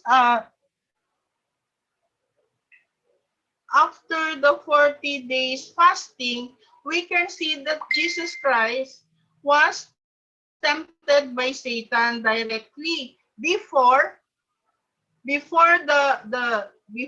failure of John the Baptist. Satan cannot attack Jesus Christ directly. But then after John the Baptist and Jesus Christ 40 days, this is the only time that Satan can attack Jesus Christ, because he is in the position of John the Baptist, not as a Messiah. The purpose of Satan's three temptations. Let us now look at that. Jesus Christ came to fulfill the purpose of creation by restoring the three great blessings. Because humanity failed to fulfill them due to the fall, Satan therefore attempted to prevent Jesus from fulfilling the purpose of creation through the three temptations. So we know very well, this is the purpose of the three temptations. The three temptations represented the if Satan succeeded in tempting Jesus Christ, this would mean that Jesus Christ could not fulfill the three great blessings. So the first temptation represents the first blessing, and the second temptation represents the second blessing, and the third temptation represents the third blessing. The first temptation. After Jesus completed the 40-day fast in the wilderness, Satan appeared before him and tempted him, saying, "If you are the Son of God, command these stones to become loaves of bread." And we can read that in Matthew chapter 4, verse 3. Jesus' answer to this temptation was, "Man shall not live by bread alone, but by every word that proceeds from the mouth of God." So this is becoming this is the perfection of becoming one with God. Here, Jesus meant that although he was starving, he was less concerned about obtaining bread, which could keep his body alive, than he was with becoming the incarnate Word of God, who could nourish every spirit with lamentation. So Jesus Christ has been successful in laying overcoming the first temptation, and that he was able, unlike Adam at that time, in the Garden of Eden, where they were not able to. He decided to follow God's word instead of his inner mind or original mind, instead of his hunger, which is the desire of his body. Next, Satan. So the second temptation, Satan brought Jesus to the pinnacle of the Son of God, throw yourself down. At that moment, Jesus answered him, "You shall not tempt the Lord your God." Jesus, and we can read that again in Matthew 4, verse 7. Jesus responded that Satan should not test God, because God is the incarnation of the Word, the incarnation of God, who works his providence in strict accordance with the principle. So, so this is the meaning of the second temptation. Third temptation to a very high mountain and showed him all things under heaven and all their glory, saying, "All this I will give you if you will fall down and worship me." Jesus replied, "You shall worship your Lord, the Lord your God, and him only shall you serve." Here Jesus indicated that according to the principle, even a fallen angel like Satan should worship God by the same token as he should honor and attend Jesus, same as the body of the Creator. This means that Jesus Christ was able to restore the dominion of creation, including Satan. And in the so how did Jesus Christ, so in short, the foundation of faith was laid by Jesus Christ. Now, how about the foundation of substance? Jesus was the fulfillment of the three manifestation of grace and the 10 Commandments. The meaning of three manifestation of the grace is the three great blessings. Therefore, God conducted the dispensation to start the second worldwide course to restore Canaan based on Jesus' own words and miraculous deeds. Just like when Moses prefiguring Jesus' time, Moses, the miracles, yung mga plagues na ginawa niya during the second worldwide course to restore, to rescue the people from Egypt. If the Jewish people had been moved to believe in and follow Jesus, they would have restored the foundation of substance. So they must be able to, this time, the Jewish people should be able to believe and follow Jesus, the miracles, the words and miraculous deeds of Jesus Christ. You know that Jesus Christ performed miracles during that time. He made the lame walk. He made the blind see. He raised the people from death. Like those are the miracles he did. He take away demons from people's body. These are the miracles, and also the teachings of Jesus Christ, the parables. Due to the faithlessness of such people that sent Jesus to the cross, he could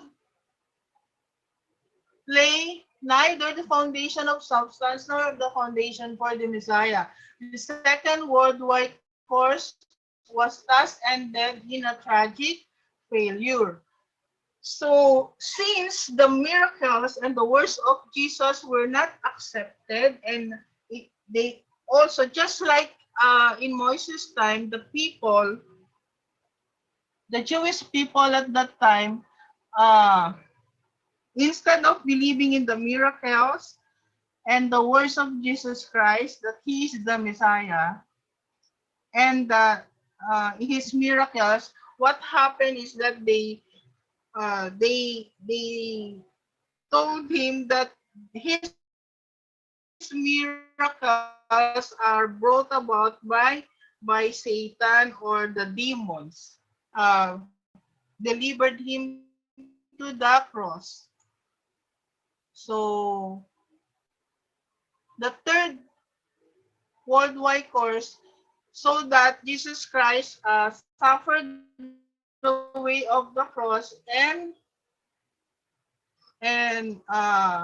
start and after the 3 days he have risen or was resurrected. And this is the third worldwide course to restore Canaan, the spiritual foundation of faith. After Jesus gave up his body on the cross, he resumed John the Baptist mission spiritually. So, hindi na siya nakaalis dun sa John the Baptist mission spiritually. During the 40-day period from his resurrection to his ascension, Jesus triumphed over Satan and broke all his after an individual become spirit, uh, transcendent of time na siya and space. So, Jesus Christ triumphed over Satan and broke all his chains. By doing so, Jesus restored the foundation of faith for the spiritual course in the third worldwide course to restore Canaan.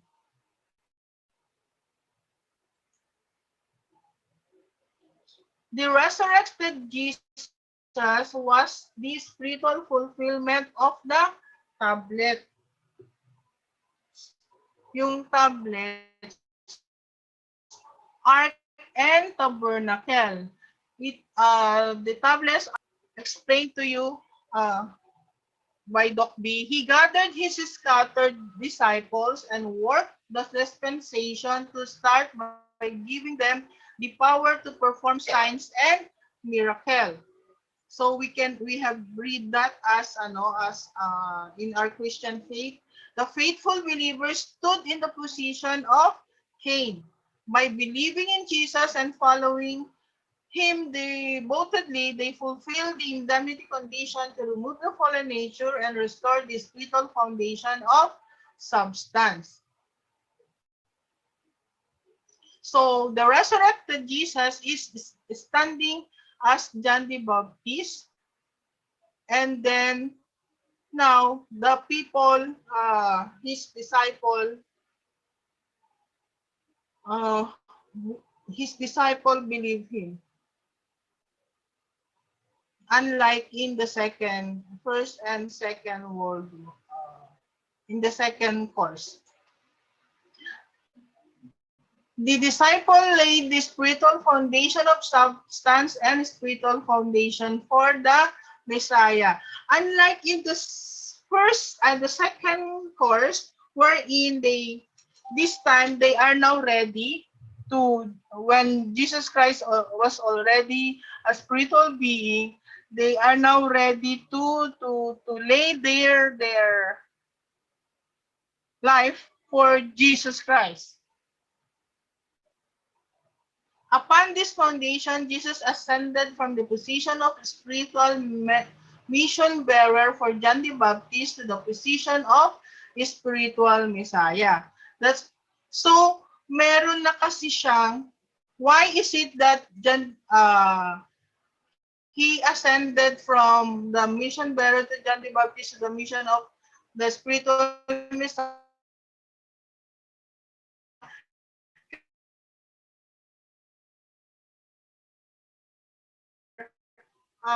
Object that na naniniwala sa kanya, walang naniwala sa kanya they all ran away. Even the disciples, even his mother, even Nicodemus, he only worked after Jesus Christ's death. He also looked at Jesus Christ being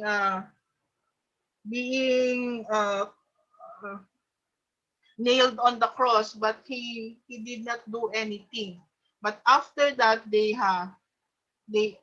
nobody during the second dispensation. This is the reason why Jesus has been desperately praying in the Garden of Gethsemane, praying for miracle, or God may be able to find someone who can be his object, even one person, uh, so that he would. That's the reason why he was asking that, please let this cup pass from me. But even while he's doing that, he was praying desperately. His disciples, the one who accompanied him to the Garden of Gethsemane, they Jesus Christ, they sleep while Jesus Christ is weeping. That means they are already, all of them have abandoned Jesus Christ, and Peter denied him, his disciples, diba? So no one during that time was able to to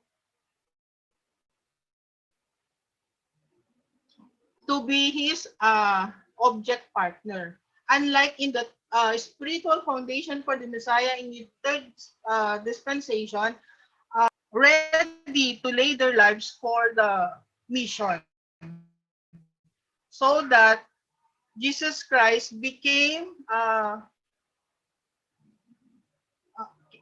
was raised to the position of spiritual Messiah and sent the Holy Spirit.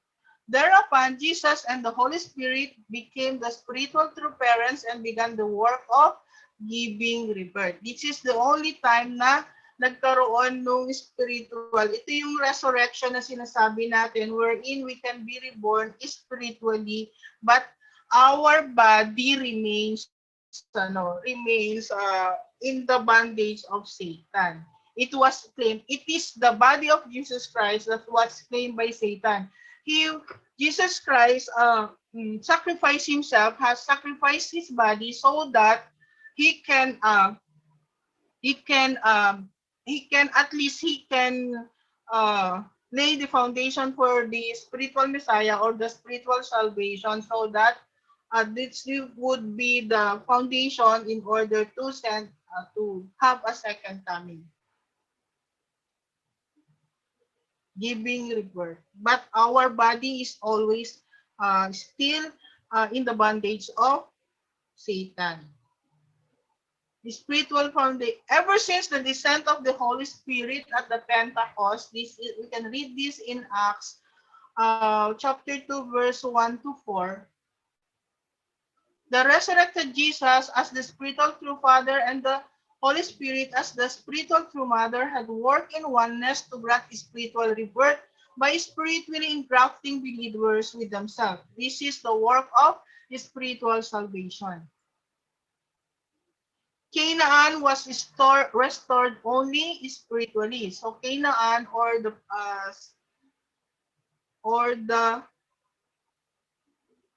nation of Israel was restored on Canaan, but not thereupon, by believing in and serving the resurrected Jesus, who start upon the spiritual foundation for the Messiah, Christian can accomplish the restoration of the spiritual Canaan and entered its realm of grace. So it means the people of Israel, the Jewish people, lost their position as the chosen people, and Canaan, it becomes, that's why it's spiritual Canaan, because the one who believes in Jesus are not the descendants of Abraham as but those people who believe in Jesus who are not descendants of Abraham. That's the reason why uh, it said that it's spiritual Canaan. On the other hand, the physical bodies of Christians stand in the same position as Jesus' body, which was assaulted by Satan. That's why our body, and through our body, we still we commit sins through the crucifixion. Since Christians are still stained with the original sin, and thus they still must walk the course for the separation of Satan to prepare for the second coming of Christ. So this is the the unfortunate thing, but the good thing about this is that this can be our foundation to start uh, to walk the course to prepare for the second coming of Christ. The course to restore substantial Canaan under the leadership of Christ at the second advent. The returning Christ. This is to realize the heavenly kingdom on earth. While Jesus has been restoring Canaan as a worldwide spiritual real, Christ at the second advent is to complete this third worldwide course on earth, which means when saying actual kingdom of heaven on earth, this is the cosmos, not only worldwide this time, but during the returning Christ must be able to restore the whole cosmos, which represent the whole cosmos, as we learn, is kingdom of heaven and earth, heaven and earth.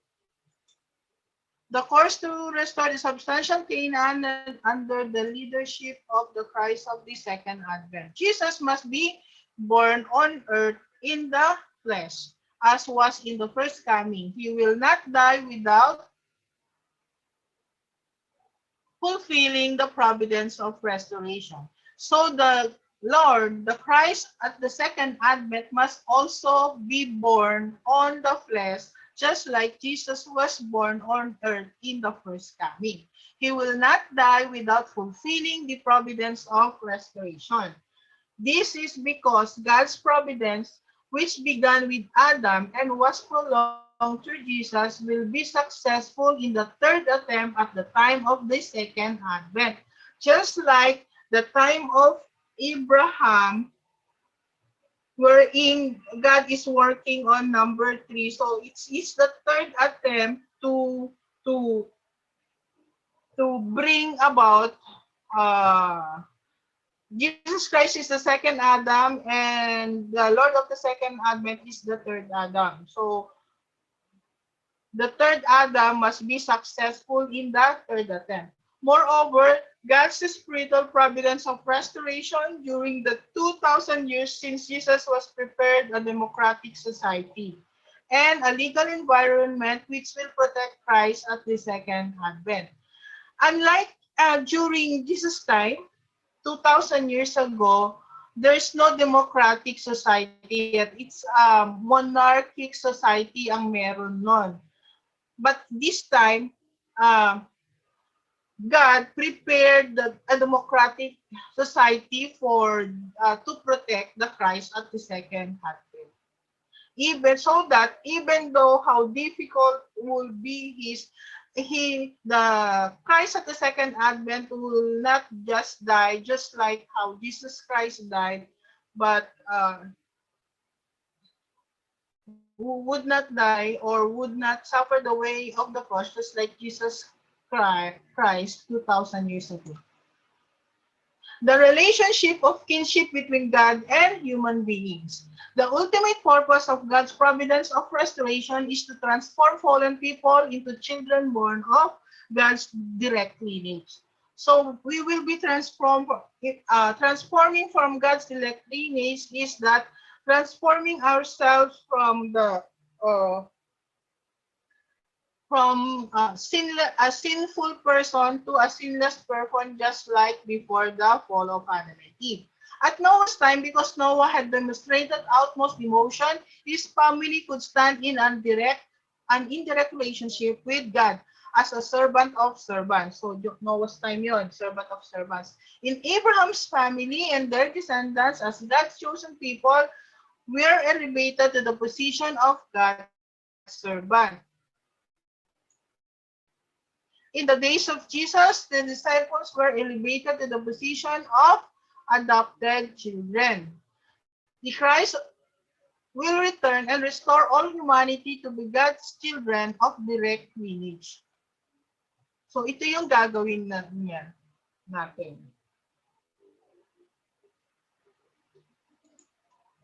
Human beings fell, but God could not forsake them. So no matter what we do, no matter how sinful we are, God could not forsake humanity. They had to go down to the position of servant. Even though the children of God goes down to the position of servant, he has this hope that even in they need to go to the position of servant, because why servant of servant? Because Satan is a servant, and we become humanity is under the dominion of Satan. That's why we are in the position of servant. Even though if we go to the servant of servant, God is working. Since He cannot abandon or forsake us, God is working to raise us up to become servant, and then to another. Then what does it mean to be servant of servant? It means having no master. Fallen people must be loyal to God's words who from such a position. Satan was the archangel and the servant of God. As human beings have been dragged along by a servant, if they are to return to God, they must establish the condition of utmost loyalty to God in the position of servant. So we must rise from servant we must go back to go to God as servant of servants. The returning Christ will conduct the dispensation to start based on the word and then complete the foundation for the Messiah both spiritually and physically. Upon that foundation, He will engraft all humanity with Himself, cleansing them with the original sin and restoring them to be God's children, born of His lineage. So what is kingdom of heaven? The returning Christ will begin by laying both spiritually and physically the family foundation for the Messiah. We know very well that this was not completed by Jesus Christ because He was not given the chance because of to the clan, society, nation, world, and cosmos. This when this foundation is secure, He will finally be able to build the kingdom of heaven. So this is the formula course, and you know very well that this is the formula course that that the true parents is working. So they first need to father needs to first find the substantial Eve. After perfecting himself, he find the substantial Eve, and then they start family in 1960, and then from that family they expanded it through the blessing. They expanded it to the clan, the 36 couple, then to the society, the nation, the world, and the cosmos. When this foundation is secure, He will finally be able to build the kingdom of heaven. So lessons from Jesus' course. First, God predestines absolutely, again, through that is His will be accomplished. When John the Baptist failed his mission, Jesus tried to accomplish God's will at any cost, even at the extent of taking John's responsibility. So, kahit na ibaba ni Jesus Christ, He is the Messiah, but He lowered Himself to the position of John the Baptist just to fulfill the will or the mission. So that, and this is how Jesus understand the will of God.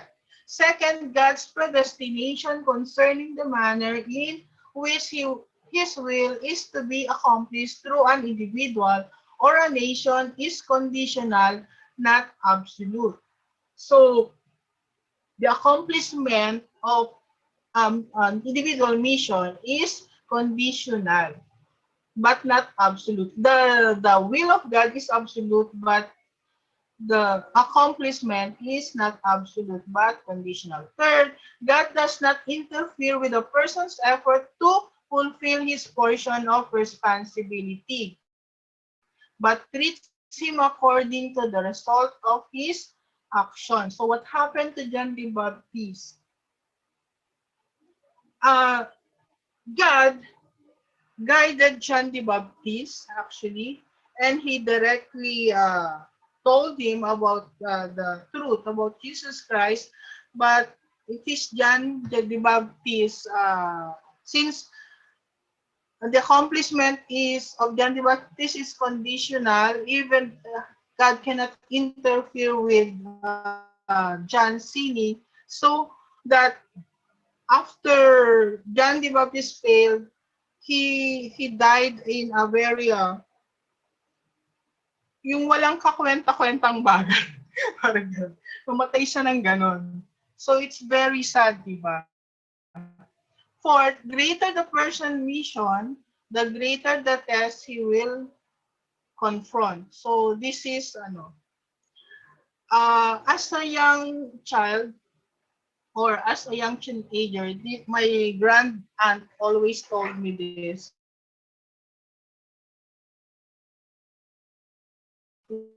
Parang pareho din siya. So I always remember that until now bound ko siya. Yung to whom much is given, much is expected. So the greater a person mission is, the greater the test he will confront. Totoo naman, di ba? If as you become greater, as you become older, your responsibility becomes greater also. Parang yung salary natin. Pag mas maliit yung salary mo, ito lang yung kaya mong gastusin. Pero pag mas malaki, pero mas madami ka rin gastos, no, di ba? Ibig sabihin, malaking salary mo, lumalaki din yung kailangan mong gastusin. Parang gano'n. It's the same thing. So, this ends the section 3 and chapter 2 of the second part of the divine principle. Yes. Thank you so much, Adelina. Let's give a round of applause. So 5 minutes na lang. Yeah, it's our lecturers did a great job kasi especially the family of Moses and Jesus. Actually, it takes long hours to lecture that one. During 21 days, it will be divided actually to be understood more. To be But this time they only have 1 hour each. Me myself, I'm going to explain lecture that one. I'm having hard time also. So yes, thank you so much, Te and Dr. V. Yeah, walang that. Okay, and story the leadership of Moses and Jesus. So what have we learned? We don't have much time. Before we're gonna end, I just wanna say that and though those questions. If it's okay for you to extend, then it's better. But yeah, since we don't have much time, we have 4 minutes left. Anyway, maybe we could answer your question, previous question, and tonight's question on Thursday. So, ipunin natin lahat. Alright? Richard. Alright, so those are one of the main point here is about the leadership of the central figure. They have actually this absolute faith towards God. The only problem is the failure of the Israelites, the failure of Jesus, of Jesus' disciples, the failure of the people around the central figure. And it tends to intense sometimes the result also it becomes the weakness of the central figure.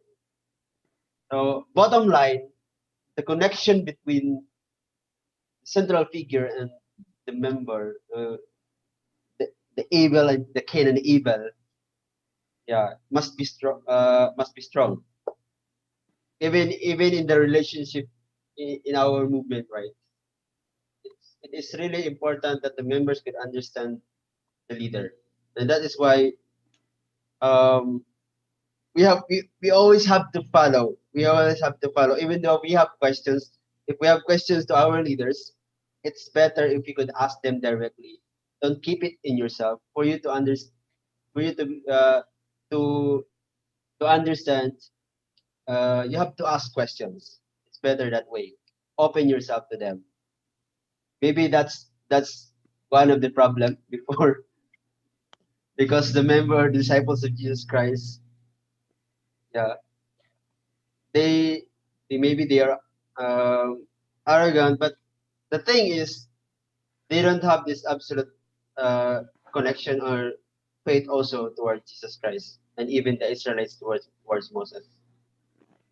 So yeah, actually many points that we're gonna learn from them. Yeah, we learn from them. So I hope that we could bring it and in ourselves as well. Aju, Adjo. this is not just a story. This is a lesson in our life as well. So we've been telling these stories many times. We've heard this actually many times. The point is learning from it and bring it in our life. Although we have so many questions, what happened to the time of Jesus Christ, the three kings, the people, many things. But again, portion of responsibility really matters. Even though we answer those questions, if you have questions, even if we answer, what's the point? After you've learned from it, what's the point? Kahit alam mo yung father ni Jesus Christ, who is the father of Jesus Christ, let's say Zachariah, so what's the point? Yeah, so anyway, and I hope you have a great night. It's better if I could hear one reflection, just one. So anyone who wants to volunteer. So kung isa man lang, so I think I need volunteer. That was almost 2 hours lecture. So I don't think if you don't know anything, you don't learn anything. I guess you do.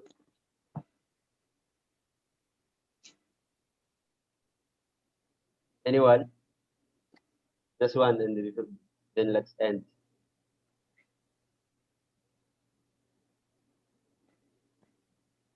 All Sige, right. ako po yan. Yes. Para madali. Dito, may gabi eh. Good evening, te. Yeah, everyone, good evening. I think I'm sorry I was not able to attend all lectures, but I think what really had, ano, caught me is when I come in is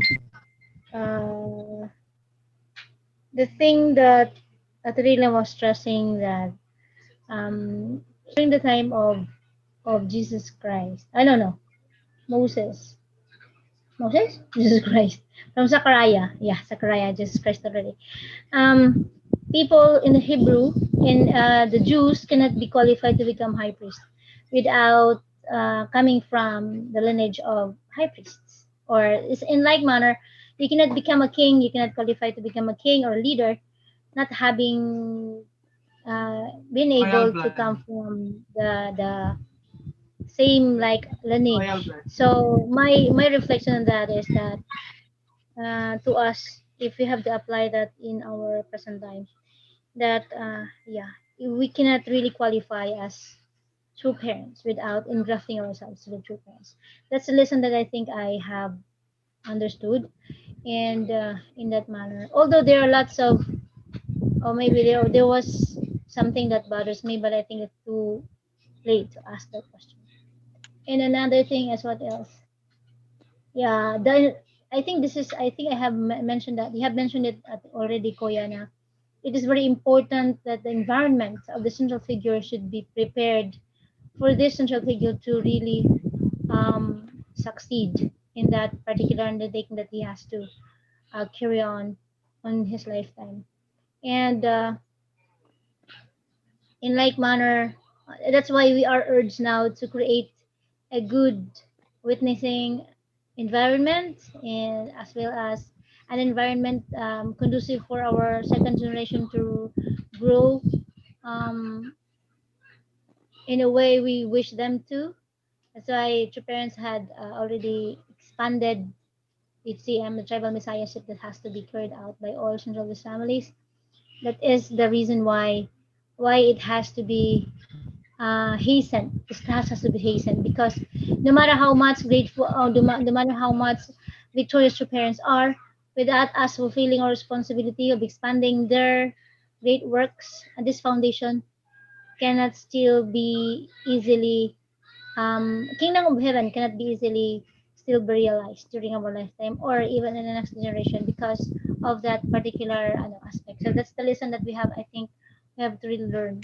That the environment of the central figure has to be really be conducive for this central figure to truly and fully realize his mission. And then yeah, ourselves as one of those people who are quote unquote say qualified to become little tribal messiahs should be first engrafted to the lineage of the Messiah. I think that's all. Thank you. Thank you so much. Te. Mm. So in addition to that, so yeah, I've mentioned about the conducive environment. Yeah, because when we again when we try to recall, yeah, Joshua, Jacob already established the foundation of faith and substance. But the problem is it was only in the family level. It was just the start. The national level just started. So the Messiah could not come because the foundation is still family in the family level, but in the satanic world is already in the national level. So when you send the Messiah at that time, then the Messiah will die surely because the environment already many the fallen people have this national level already, but the foundation for the Messiah is only family. So even though Jacob established the foundation of faith and substance, but the Messiah could not come. So it will extend. So in the time of Moses again, it's a national foundation. It's a national foundation, but always failed. First dispensation, second dispensation, third dispensation. And okay, it was they entered Canaan. Moses have this foundation of faith and foundation of substance, but only it is only a foundation, the starting point of the another national foundation because the second generation of the Canaan became faithless. So still the Messiah could not come. there is already the second generation inside Canaan, right? Moses could not enter, but the people inside Canaan, they have already second generation. But the second generation became faithless. And then how the Messiah could come? Cannot. To still have to prolong. And then so the preparation for the second coming is not yet enough. And at that time, again and again, the foundation for the fallen people already big. If the Messiah would come, the Messiah could not come. So for long, and then at the time of Jesus, and then he came because it's already being late. That time it was for long. Anyway, the conducivement of the environment is very important. That is why the second generation, our second generation, especially the blessed family, um, it's not easy to let them study outside because the environment is not ready for them. They are, if they are ready, they are ready, but the environment is not ready for them. Sometimes that is why some of our second generation, uh, failed. But if you've raised your even if you've raised your children well, that's a good point. But then again, it's better if we have this wonderful environment so that the providence of God would um, easily be established. So same with us now. Let us build an environment, brothers and sisters. So let's end this. Yeah, okay. So I hope you have learned from tonight's lecture and wants to close, wants to pray. May I request Julius? Ito.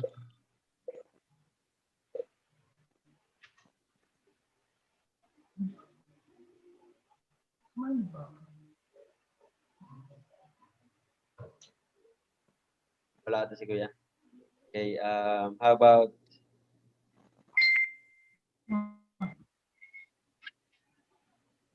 Kuya Oliver?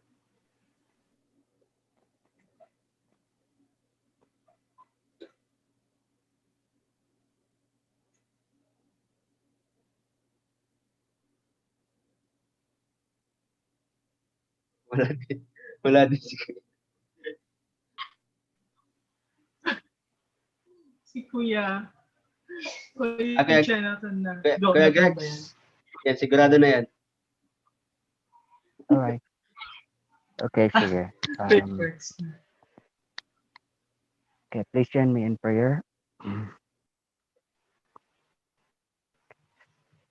Our beloved Heavenly Parents and true parents of heaven and earth and humankind. Uh, our time is so precious that true parents has given their life, their knowledge, especially their love, in sharing to us the wisdom of the divine principle. And that we are very grateful, Father. However, to really learn and understand the principle, it is more important to us now, Father, in how we can act and how we can really take responsibility in sharing this knowledge to all people, not only as unification members, but the entire world or the entire humanity. Thus, as it is said, we have the power to share. We have the knowledge also to share. But in doing so, Father, is a challenge for each and every one of us. So, Father in heaven, I do pray and hope that with this lecture that you have given will be an eye opener for each and every one of us to establish the and to strengthen, Father, our faith, our substance, and most of all, Father, our deep longing of embracing your kingdom based on the teaching, Father, of our beloved true parent. Thank you so much, Father, for this evening, especially for the lectures that you have used, that you have conveyed your message to with. And with us this evening, Father, we then would like to really also give our deepest gratitude to them as well as to you. Thank you again, Father, for everything. And as we end this evening, please bless all brothers and sisters, especially to those who have listened to the divine principle now, that maybe that we can really be able to strengthen our faith and especially our love to our beloved true parent. Again, Father, thank you, and we'd like to offer this moment to you on behalf of all brothers and sisters in true parents' name. Adieu. Adieu. Good night, everyone. Thank you very Good night, everyone. much. Good night, everybody. Keep safe. Rest well. Safe too. Bye. Ingat. Night. Good night, Ate Ara. Good night, Jay. Good night po. Wala tayong picture, kuya. Ay. Sige lang, Yes, te. Yara. I miss you, ate. Marami na tayong picture. Doon na lang sa YouTube, Oh. te. Picturean ko. Okay. Good night, everyone. Okay. Uh, Good night.